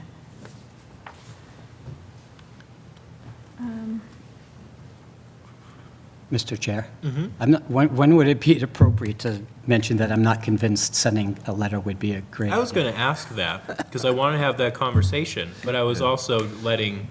Yeah, I just didn't know. little I session I feel like I work should as say well. something, so I just, but So I'm go ahead, I'm fine with, tell us. I know, I didn't want to interrupt. I was just in that awkward time of, I'm okay with work sessions up here. I have no problem about that at all. So, I'm- but no, go ahead. I mean, these are very important issues, and to me, it strikes me as good agenda items for discussion at like a tri-board meeting. Yeah, I think we have too many of those already to get through, but, yeah, no, I hear you. If we send it, I want it to be well-received, and I want it to not have unintended consequences, and I also want it to make a difference. So I think it's okay to send. I have no problem with it at all. I'll send it, but at the same time, like, well, we're saying, hey, some of you didn't read your email. Like, you Yeah. gotta read your email. I mean, I've like reading through this, it could very well apply to me. Like, there's a lot of emails, and there's a lot of times there've been emails where I'll read it and mean to get back, and I don't. So, I mean, it's, and if this was to like employees or something, there's a different standard, but with volunteers, I do think there's a little bit more of leeway and concern. I mean, I agree with all the concern, and, we should have, open and transparency in these discussions. And whether it is just among board chairs have a discussion, just to try to facilitate all of these, we're all pulling the same direction, everyone's motivations are are correct. And it's just, I'd be concerned that this could be, received the wrong way. Yeah, no, I hear you. I get it. Other members? Yeah, I mean, that's the point I brought up at our last meeting, that it's not saying that select board is perfect, but there were definitely issues that came up. Of course, right. And it's, people have to be accountable. People have to take the responsibility. If you volunteer, you have to know, when your regularly scheduled meetings are. If that's a problem night for you that week, maybe you shouldn't be, there. Or if you miss a meeting, you should be, watch the recording so you can stay up to date. And as budget season comes, it's more important. I agree. That email, that information, needs to be looked at, needs to be responded to in a timely way, because we are going to be, once again, under the gun. I don't disagree with the concerns, and the points have to be addressed. I mean, we always have to do better. I think one of the successes I've had in my life and career is I am never satisfied with the job I've done. I'm always trying to do better.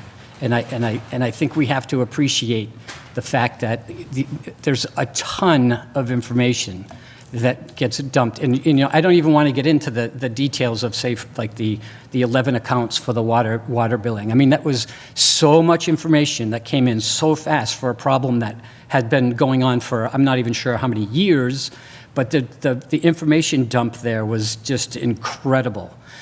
And so if I don't, and that's part of my concern, is like, I don't even know if that was one of the problems.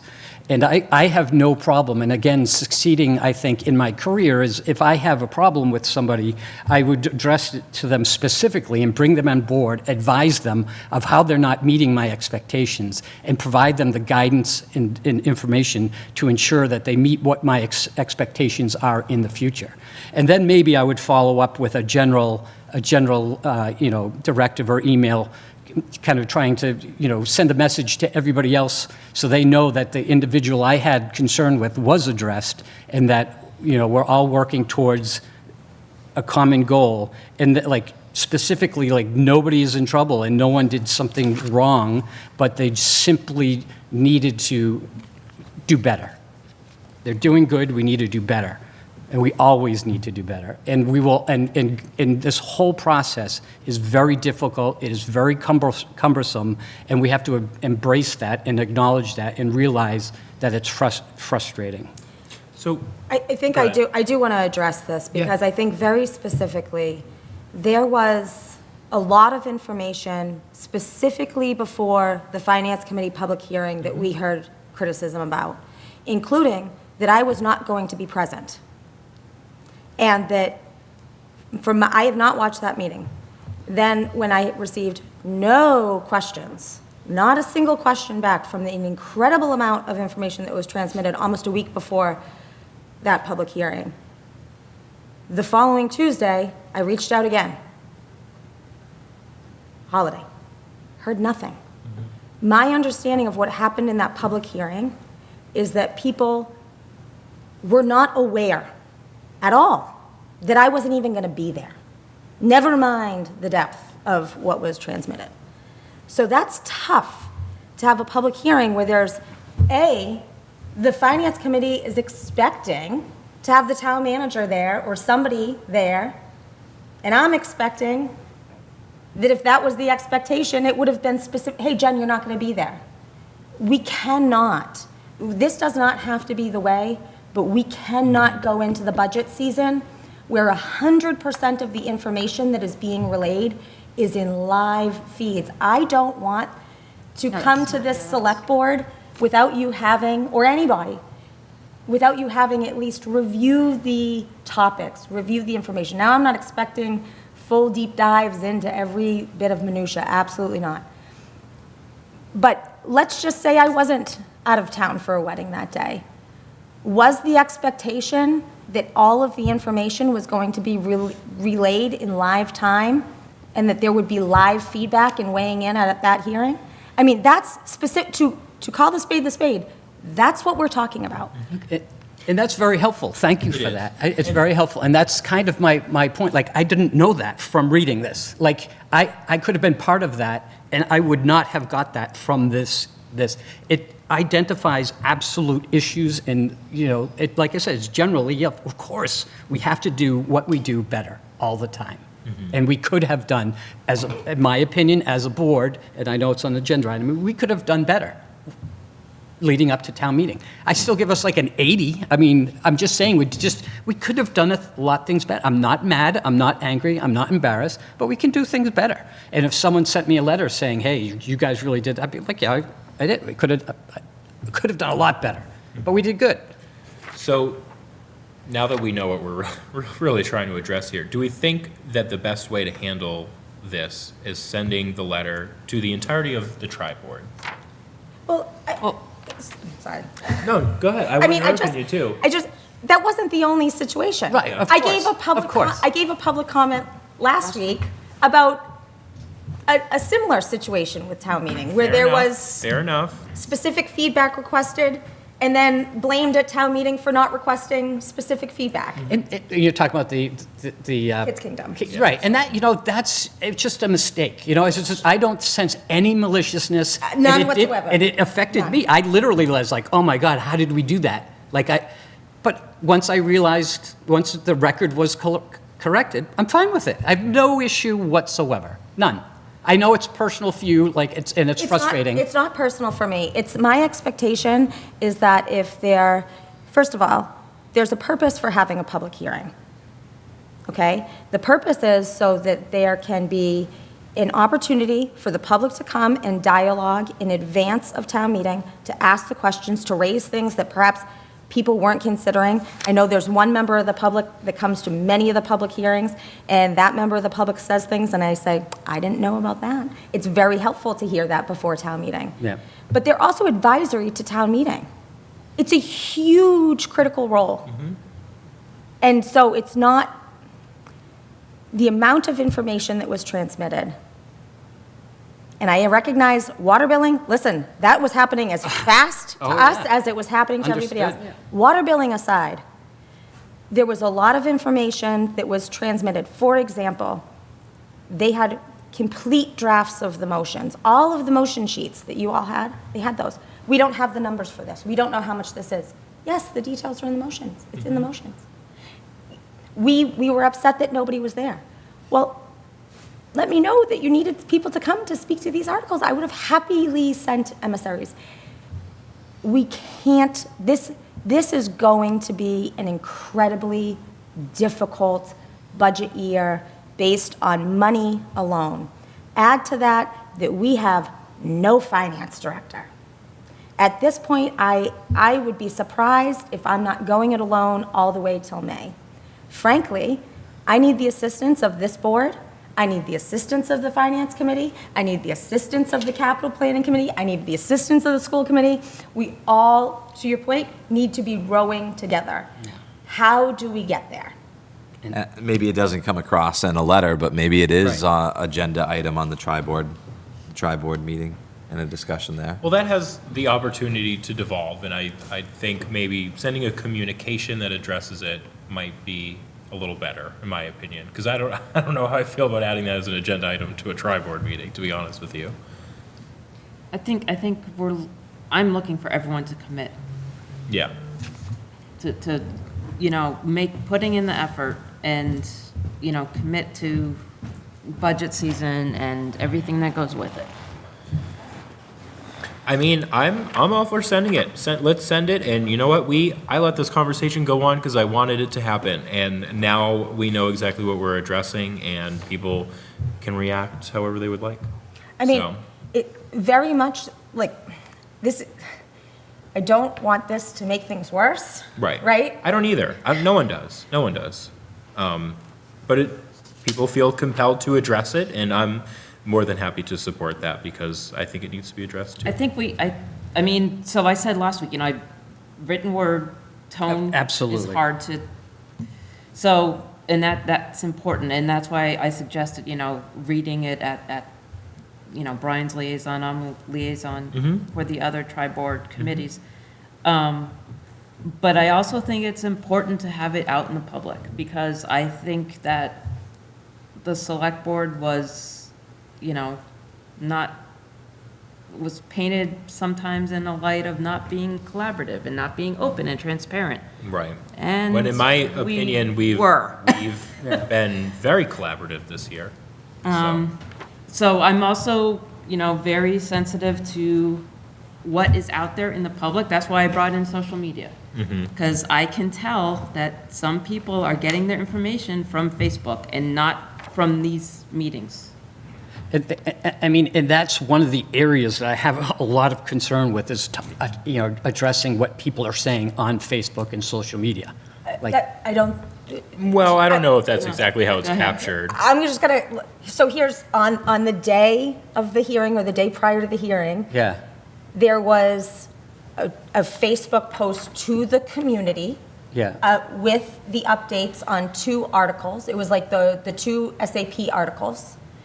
And there was a lot of knowledge around that public-facing document that was put on Facebook. So there was a lot of awareness around what that document contained. There wasn't the same awareness around what was in the emails. So I Right. don't think it's about the communications that people are having on social media. Yeah. Although we do have It's- to be careful Open meeting of, law as board members, what we say on social media on can. social media. I think it's more about that social media shouldn't be the source for primary information. Yes. Yeah. Not that you can't go talk on social media, that's not your primary Yeah. source. Yeah, I mean, that's just an area I would stay clear of, personally. That board members, so, Well, I mean, if there's policies and procedures on a board that prohibits them from posting. no, this isn't about posting. This Yeah. is No. the town made a post, Yeah, and that was the primary source for the information as opposed to the information in the email. It's not that, it's nothing about members posting, it's nothing okay. about, That's a it's nothing separate- about people's personal use of social media. It's about using social media as a primary source as opposed to the primary sources. It's telling people, hey, if you're on the finance committee, you should read your emails and actually read the documents that the town manager is sending you instead of getting your information off of Facebook. That's what it's saying. well, So- the fact that someone could make a mistake is fine with me. So, I mean, mistakes happen and Sure. Oh, I'm the first to admit that, for sure. oversight particularly. I mean, there's just so, I mean, I'm still trying to wrap my head around like how much information flows and like, I don't even know how the town manager does her job. I know. I mean, it's unbelievable. Yeah. Because she works 7 days a week. Yeah. So, and it's imagine, or I know, an incredibly frustrating process, for sure. So did we land at any modifications that are not included in what is printed and before us, Renee and Brian? Well, Amanda didn't get to weigh in on the 3rd paragraph. Right. She did say that when you were reading through that she thought with the changes from Brian that it was good. So where are we at on this? Do you two feel like you're ready for this to be considered now? I'm ready. Oh, the only thing was it was repetitive about the suggestions. Yeah. So we could get rid of either the bullet one or the one below. I would be okay with either. Can you Okay. help me? The understand? share additional suggestions or the select board invites all committee members to submit additional recommendations. Okay. I think you can get rid of either of those lines. Okay, so just that last one, share additional suggestions? Yeah. I think that's Okay. fine. And that's the only Because all modification? the other ones are bullets All right, of so suggestions. are you looking for a vote? Do you want us to vote on this? I mean, I will vote no, but I could make one suggestion. I Sure. have something Go I could for it. suggest. What's your suggestion? The second paragraph where it says, "The select board wishes," and I'm reading the original, "The select board wishes to address communication issues among our committees." I'd suggest the select board wishes to work on improving or approve issues among our committees. It's a little, Yeah. it's a little softer, that it addresses tone issues. Right. And it kind of, without saying we need to do better as well. We're not condemning both Yeah. other like that. committees. Yeah, the select board would like to improve Yep. communication and Work collaboration. collaboratively, all those famous favorite words. Yeah, yeah. The select board would like to work collaboratively Yep. to improve communication issues among our committees. Yes. And if you even threw in something to include our own deficiencies, but I know I'm pushing too far. So, Yeah. and then the second to last paragraph, if you will, I believe it's just a sentence. It's sort of like a post on Facebook with the comments shut off. The select board invites all committee members to submit additional recommendations aimed at enhancing communication transparency. There is no process here. It's not an ongoing, we're not going to discuss it again, apparently. Right. So it just, to me, that's kind of how it strikes. There's no process that backs up. I don't know that I agree with that. I think. Okay, I mean, I people- just- No, if people have specific feedback and they say, can we do X, Y, Z differently, we think that this would work better, I would be. Then fine, send us an I would be email. surprised that Yeah. the select board would just shut that down. My revision on that one. I kind of like just that one sentence. I like my revision on that. And I understand that, and that just kind of feeds back to my original thought. It's like, this is a better agenda item and discussion. So Yeah. that kind of ties in with that point. So- I mean, I'll just say, I don't want to dwell on this forever. Like, I don't want this to be like some sort of standing agenda item. You know, Renee brought this forward as a letter to send, and I'm treating it as such, and after that, Fair Want enough. me to read, Amanda wanted Yeah, me to what's read her Amanda's? sentence. Yeah, go ahead. The Select Board welcomes additional recommendations from committee members to further strengthen communication and transparency across the tri-board. Yep, sounds great to me. Yeah. I mean. that's Yeah, I fine. think you could I replace just- that one with that one, right? Yeah. Yeah. Okay. Yeah, So I we mean, have- because honestly, You wanna read it wordsmith again? this to death. Yeah. Yeah, otherwise- So we have a Read a couple of file. modifications here. Under the second paragraph, we changed, would like to address communication issues to, the select board would like to work collaboratively to improve some of the communication issues.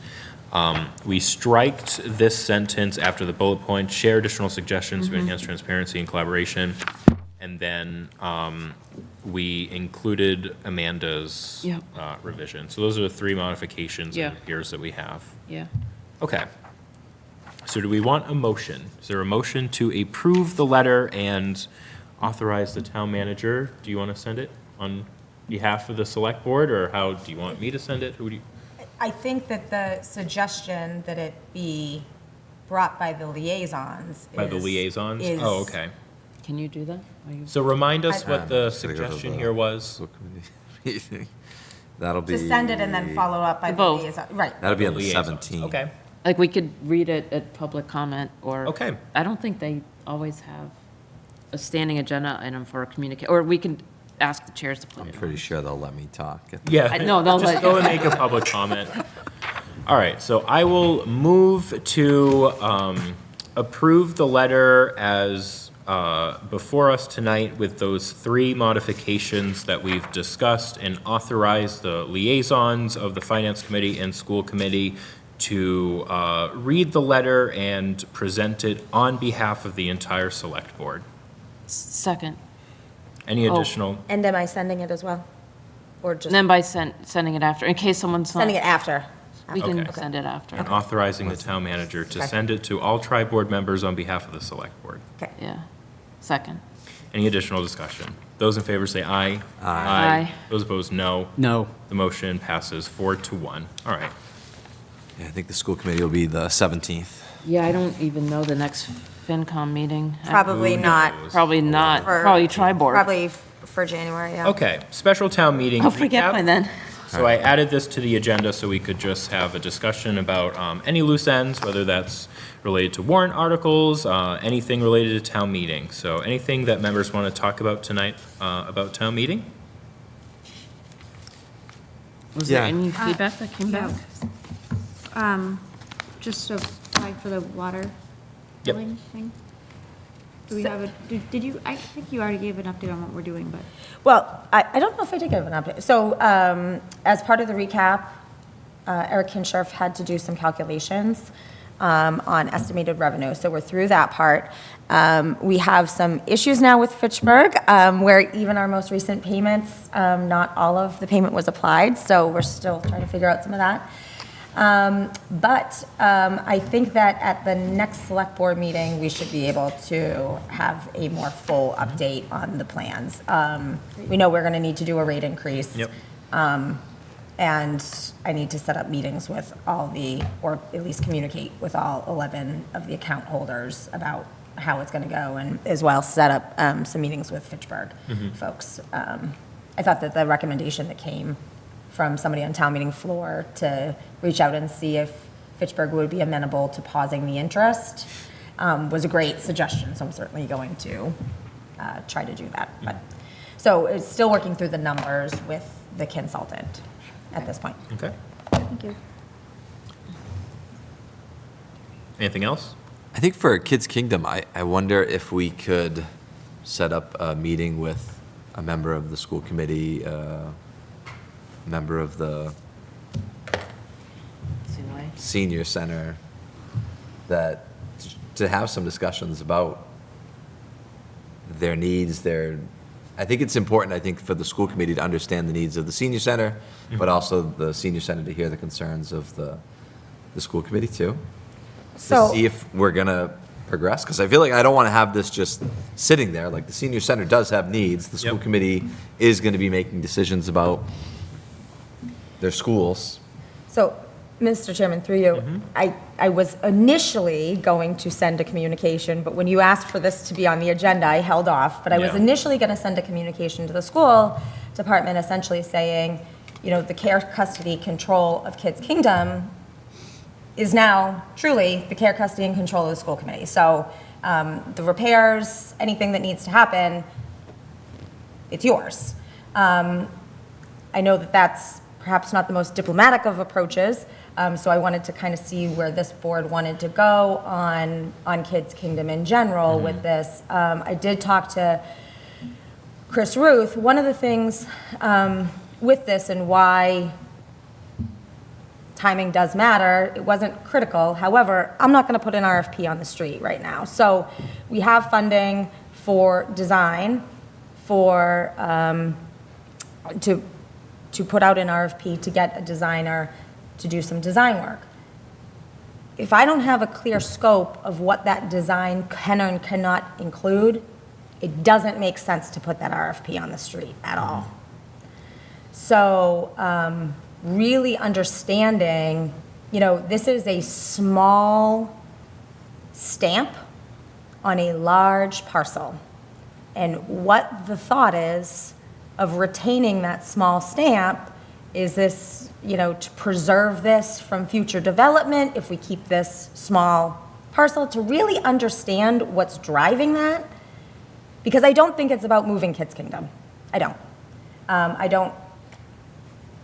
I think there was a discussion of like Kids Kingdom going to a whole different lot. No, and I think that that's- was the concern, that people were like, oh, it's going to be gone. Yeah. I somewhere don't, else. I don't know where Not that came shifted from. 5-10 Well, feet. it Right? came There was from, a lot of, it came from concern, and quite frankly, we were kind of putting the cart ahead of the horse a little bit. We didn't have explicit I'm gonna plans to present. I'm to gonna people. disagree with that. That's fine. Because we are not putting the cart before the horse. We have funding that was approved by Right. town meeting. Right. For a design that we can move forward, but that design and what they'll be designing is very limited Mm-hmm. if we're not including that.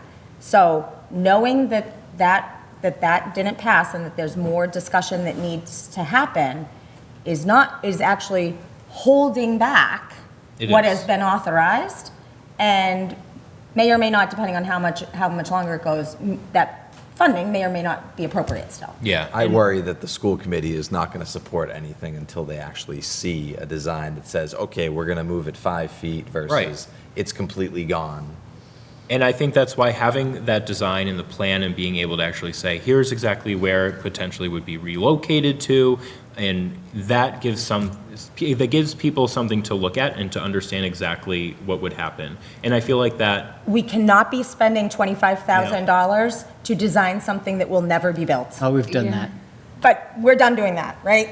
So. We shouldn't do that. If you know that you only are looking at the space on the left, the space behind, this space over here, is very different. And so, the facilities director is going to have some conceptual plans drawn up that are very cheap, like under $1,000, to just show people how this could work, and maybe having those could help facilitate that conversation. But I don't see us moving forward with any conceptual actual design without knowing whether it's possible. yeah, and I don't blame you for that at all. It's very reasonable. So I think clearly, it's so hard because which avenue do you go down? Do you engage with the school committee without having the designs, or do you get the designs without knowing that the school committee is going to be on board with it? So I think we need to engage with the school committee.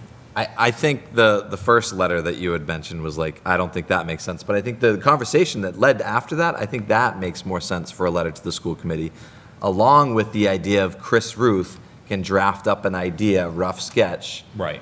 Then we need your permission, the school committee, so that we can actually move forward to spend this giant 5-figure Yeah. amount of money before we do that. Yeah. I'm most likely, the letter's coming. It's just a matter of timing. Like, it was very clear that the school committee took a position on town meeting floor that they want the care, custody, and control of Kids Kingdom. That's clear. So the care, custody, and control of Kids Kingdom means the care, custody, and control of Kids Kingdom. I think that's, I mean, I brought that up, right? So essentially, the town is maintaining it right now. Yes. And that's the issue, is that became apparent on the floor of town meeting. But do we have to fight over that? Like, Yeah. I'm going to be careful with how it could be,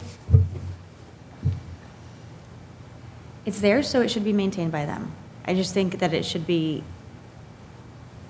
Part of the conversation. Yeah, there we go. That's what, so instead of just issuing the letter, have it part of the conversation. But I don't think that, from my perspective, that we continue on with status quo based on, town meeting spoke. I don't think we continue on with status quo, that we're doing everything but control. We're maintaining it, we're dealing with it. Why it would shouldn't we? be. If it's a school property, they should be doing it. I think if this is going to move forward, which I believe it should, it's going to require a lot of collaboration. It's going to obviously require buy-in from the school committee, and I think there's going to be several avenues to achieve that collaboration. So I think it's just going to be a lot might to get it there. But Education. I Yeah. think that first kind of flat, non-engineered design might be helpful I for think that it- conversation. Yeah, I think it'd be very helpful. I don't think that the conversation probably makes sense before that flat design. I agree. You need something to say, here's even just a very rough sketch of what we're And as thinking. what I've been told is that it is literally a shifting. It's a shifting. And that did not come across in No, it town didn't. meeting. And That's I fine. don't fault residents at town meeting No. who had serious concerns about the future of the playground, and we didn't give them exactly what to expect and what could potentially happen. So I understand why what happened, and I think it's clear how we move forward. So Yeah, I just didn't want us to sit on our hands. I wanted to Right. continue to try to move this forward. Yep, 'Cause I for think sure. we So can. do I. I think So do I. there is a path to move forward. I think so too. Okay. Anything else from town meeting? Yes, so Council on Aging today, they discussed on their agenda the town meeting mailer.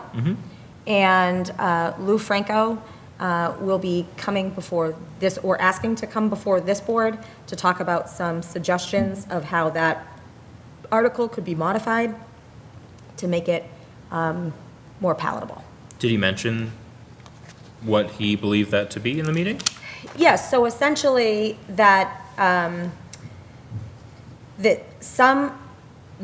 what we intended to happen, that we showed a postcard with a listing of the articles specifically on it, that intention becomes codified in the language so that it's very clear, so that future select boards couldn't say, Change the content of the Change postcard. Yeah. the information transmitted. I'm okay with it. I think that makes sense, right? I don't think any notification should go out that doesn't adequately inform residents, and I think that includes, at the very minimum, a list of all the warrant articles to be considered by town meeting and a summary or some bullet points. So if that's captured in a No, By no, what? no The su- summary. no Couldn't have summary or bullet points. No? It would No. just have No. to- if there's a way, I'm No. just it's, saying. no way. there's not. No. There's All not. right, well, everyone's like coming for my throat right now. It's No, a, it because would, it's just, it's to get just, 30 articles on there. yeah. You're 30 gonna have to use both What the sides. articles are, QR code, how to get it, where the website is, Yeah. but the summaries, that's pages and pages. We're back to, Not those kind of summaries. I'm imagining something completely different, but so the. I hear what you're yeah, saying. I'm not talking about the summaries The as- schematic that was drawn up for town meeting, that was the larger size postcard. Yeah, like and it's 6 by pretty 9 or full. something. yeah. Pretty full with just, On one side, but we could Okay. use both sides. And the other thing I would say is, I was thinking of this more for like annual town meeting, if there are like overrides and things like that, that exclusion, whatever, that number, that dollar amount should be on that mailer. So Yeah. the intent is that people see what the topics are and what they, oh, I want to know more about that? Yeah. And then they go to read the warrant booklet, or they go pick it up, or they call to have it delivered or mailed.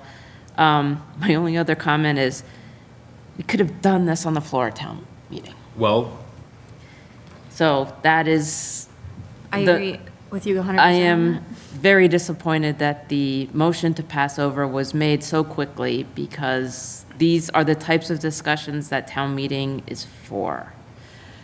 That being said, we will keep going, and yeah, I think all of this was addressed in what would have happened, and, town meeting. I can only compare this to the article to get rid of the Personnel Committee, because that was, maybe similar in that maybe people had strong feelings about it, but we had probably like a half-hour long discussion and debate, and I felt like it was incredibly productive. And when you let town meeting actually perform its democratic, debate and discussion, sometimes like really nice things come out of that. So, I don't know. Silencing town meeting was a tactic that was chosen, and that's what happened. I gotta say, being there at town meeting and hearing Mr. Bowen stand up and say, have you considered using this other, the reserve fund? And I was like, and this is why I love town meeting. No, I haven't. That is, truthfully, the collaboration of ideas and things that come out of it, I've seen floor amendments that Yeah. really help something get over the finish I mean, that's line. the same It thing makes with sense. public I mean, we're so close, buried in it, right? You can't see the forest for the trees. Like, you can't always think of something that Something that's someone so who's coming in apparent with and obvious. fresh eyes Yeah. can see. And not to mention, town meeting is the legislature of the town. People who show up because they're engaged, they want to participate, and that participation was prohibited. Unfortunate. Well, they That voted, is they what it voted to pass it over.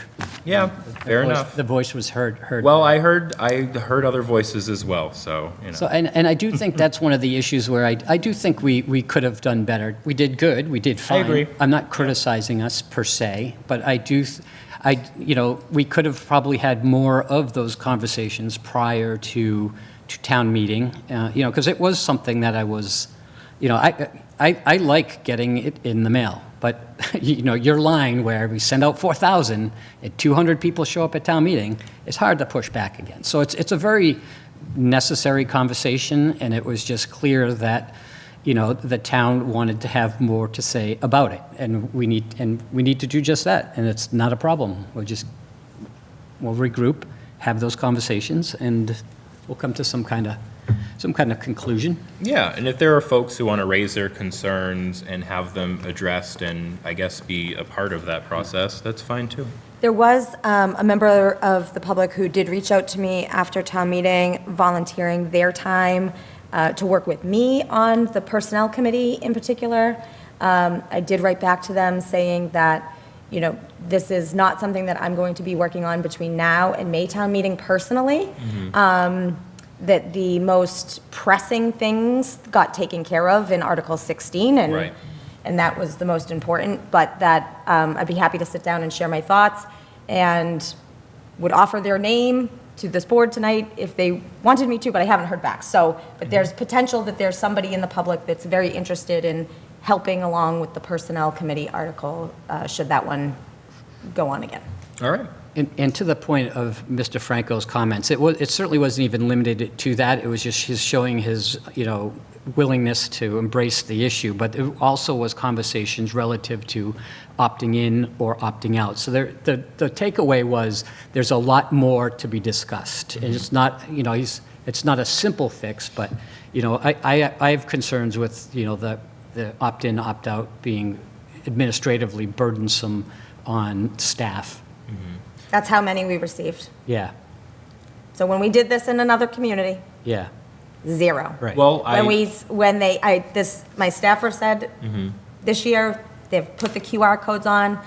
Yeah. They actually could see from the QR codes how many people clicked through. Yeah. 20. And- 23? 23. And to me, it really is such an important issue. I don't have a problem if it is a years-long process and we just we work through it, you know, as opposed to just giving up and then it just sits dormant for a few years and then comes back up. Yeah, well, I definitely don't want this to be a years-long No. process here. What I would say, 'cause you brought up a couple things. For opt-in versus opt-out, I feel like we lose the benefit of this with opt-out. I think it should be opt-in. Because we're sending it to over 4,000 residents right now. How many Opt-in people to still actually receive it. show out? So if it's opt-out to not receive it, I Yeah. think. Well, I'm just why saying not even do that's the this, you know? discussion. That's all. I think opt-in, I mean, really, what do we need to collect? We need to collect name and address. And we can have a list of people we mail it to. Yeah, and if I it's think people will codified, and if do it's it. codified, I'd be comfortable with that. Door to door, if it's like 20 people. Yeah. So, I don't know, those are my thoughts on it. So, I think it's worth continuing this work. We can do it more collaboratively. And, you know, I definitely want to bring this back to Maytown meeting when maybe it's been socialized a little more. All right, anything else from town meeting? I think it's glad we didn't, it's good that we didn't have the APDC article on there where we got out 5 minutes before the lights shut off, as well as the previous discussions of like the noise ordinance that was entertained. So I do Right. think we need to be careful and mindful Oh, for sure. of the special town meeting. Like, that's a long meeting. And, Yeah, but I'll disagree on not putting the APDC on the warrant. I mean, for other reasons, and I don't think having a long meeting should be a reason to not include something on the warrant. well, we'll have to schedule a 2-day meeting. A lot of communities. Or the moderator I mean, that's the moderator's job, to keep it moving. Obviously, the lights shutting out at midnight was problematic, and we need to make sure that that automatic feature is turned off for future town meetings. A lot of towns, for their fall special, they reserve that really for almost entirely zoning articles. So you have typically a fall in a lot of communities is dense and heavy. It's not a light meeting, it's just the non-money meeting. So I don't, there are some people who say that you shouldn't bring certain heavy non-money items to annual. That those shouldn't be at annual, annual's for money. So I think you can argue it, That's why you things can move argue so it both slowly. ways, When right? If it's ready and Right. you bring it when it's time. Yeah. All right. Well, enough about town meeting. Any minutes? I don't think we do have any. Nope, there's none in the Are you drive. going to be getting minutes? So Melissa is working, In between calling about licensing? yeah. renewals? Melissa's got a lot of drafts of minutes, and she's worked on the list of outstanding minutes Okay. that, so Okay, we're getting there. great. Warrants, we do have a warrant. You do. We have an accounts payable warrant in the amount of $951,678.49.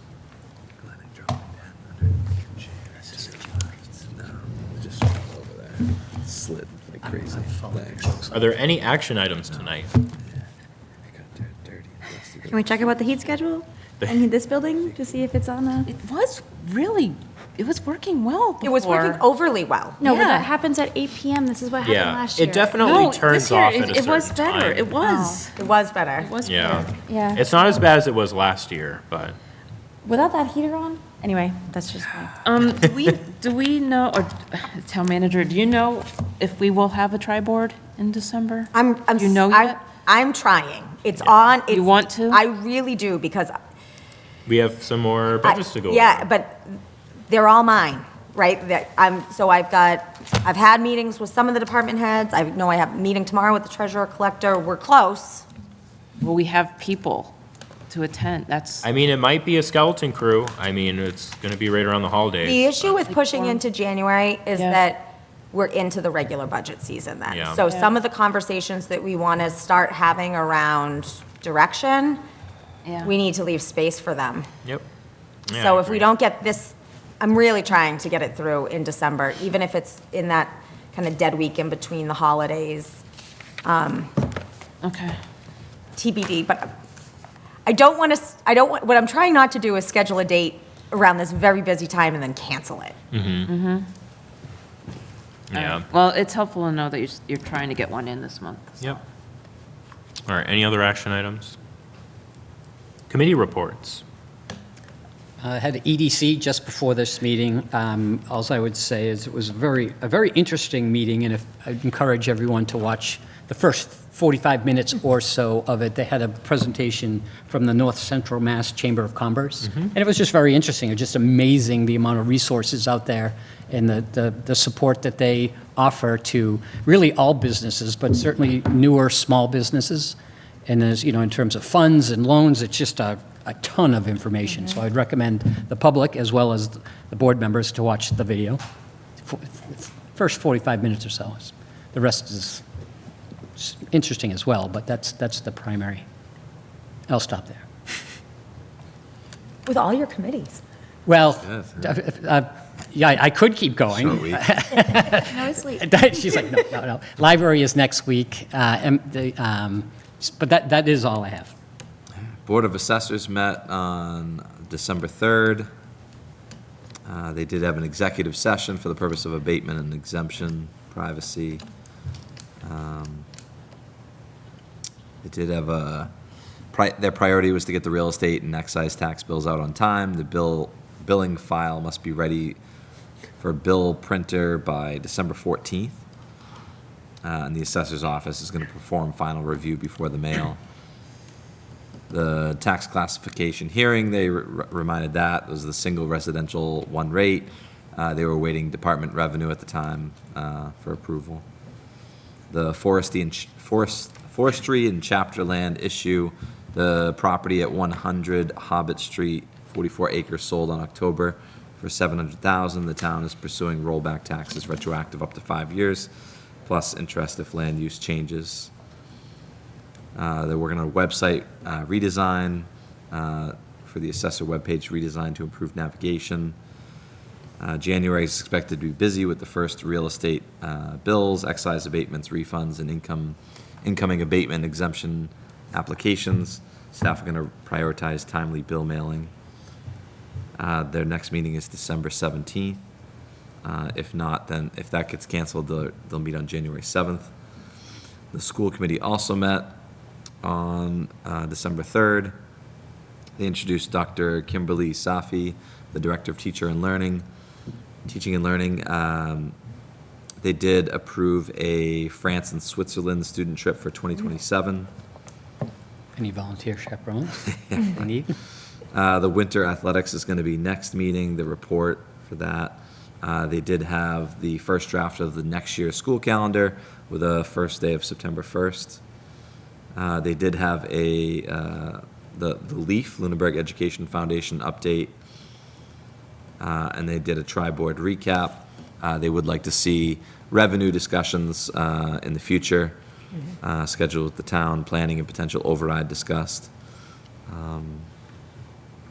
Emphasis on presenting conservative long-term strategies, multi-3-year strategies. Talk about possibly tiered override options if needed, and a collaborative approach.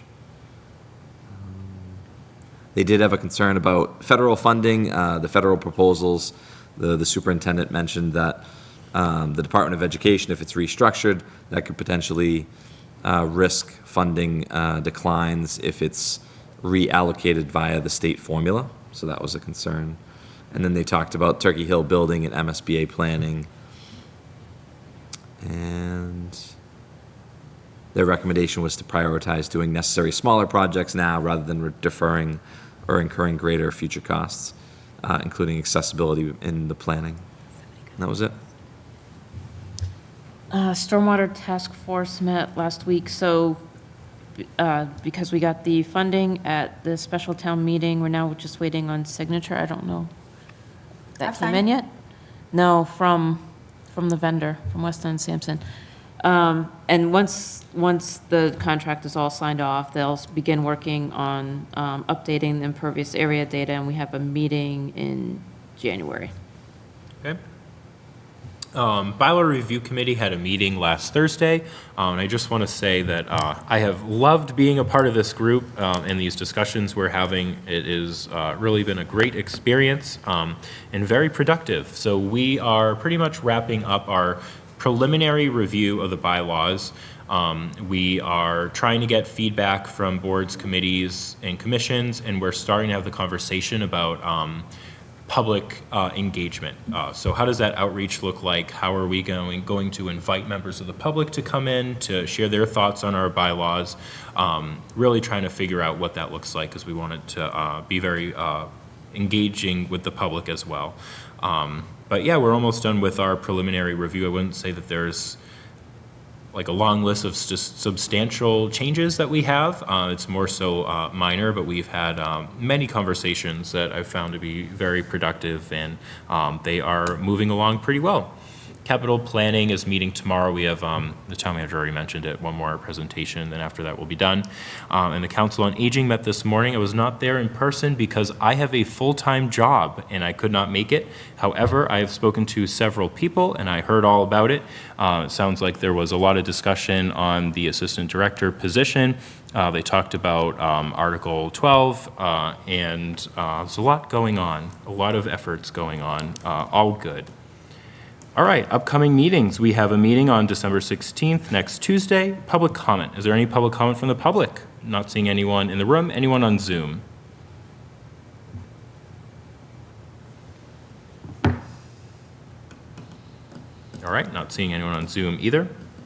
Any public comment from the town manager? No. Oh, actually there is. Okay, go ahead. That 978 number.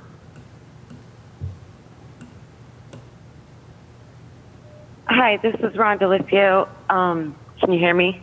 A little bit. To the booth, can we turn up the volume in the room just a little bit? All right, go ahead, Rhonda. Ron Delicio, 181 Reservoir Road. I just wanted to comment on the appointment process. I thought it was horrible last June when the board publicly accused a member of the Conservation Commission of being unwilling to follow the regulations. His actual voting record shows that his votes were consistent with the regulations. The only vote in which his vote deviated from the rest of the commission was on February 25th, on a vote whether or not to continue a public hearing, which was not a specific regulatory item. If the board chooses not to reappoint someone, the publicly stated reason should be accurate. In this case, it does not appear the board fact-checked its reason for choosing not to reappoint this volunteer. I would hope that in the future that would make sure that when we do not reappoint someone, that it's clear the reason why. Thank you. Understood. Thank you, Rhonda, for your public comment. Any public comment Thanks. from the board? No. Okay, is there a motion to adjourn? So moved. Second. Those in favor say aye. Aye. Those opposed, no. The motion passes unanimously and the select board is adjourned. We will see you all next week.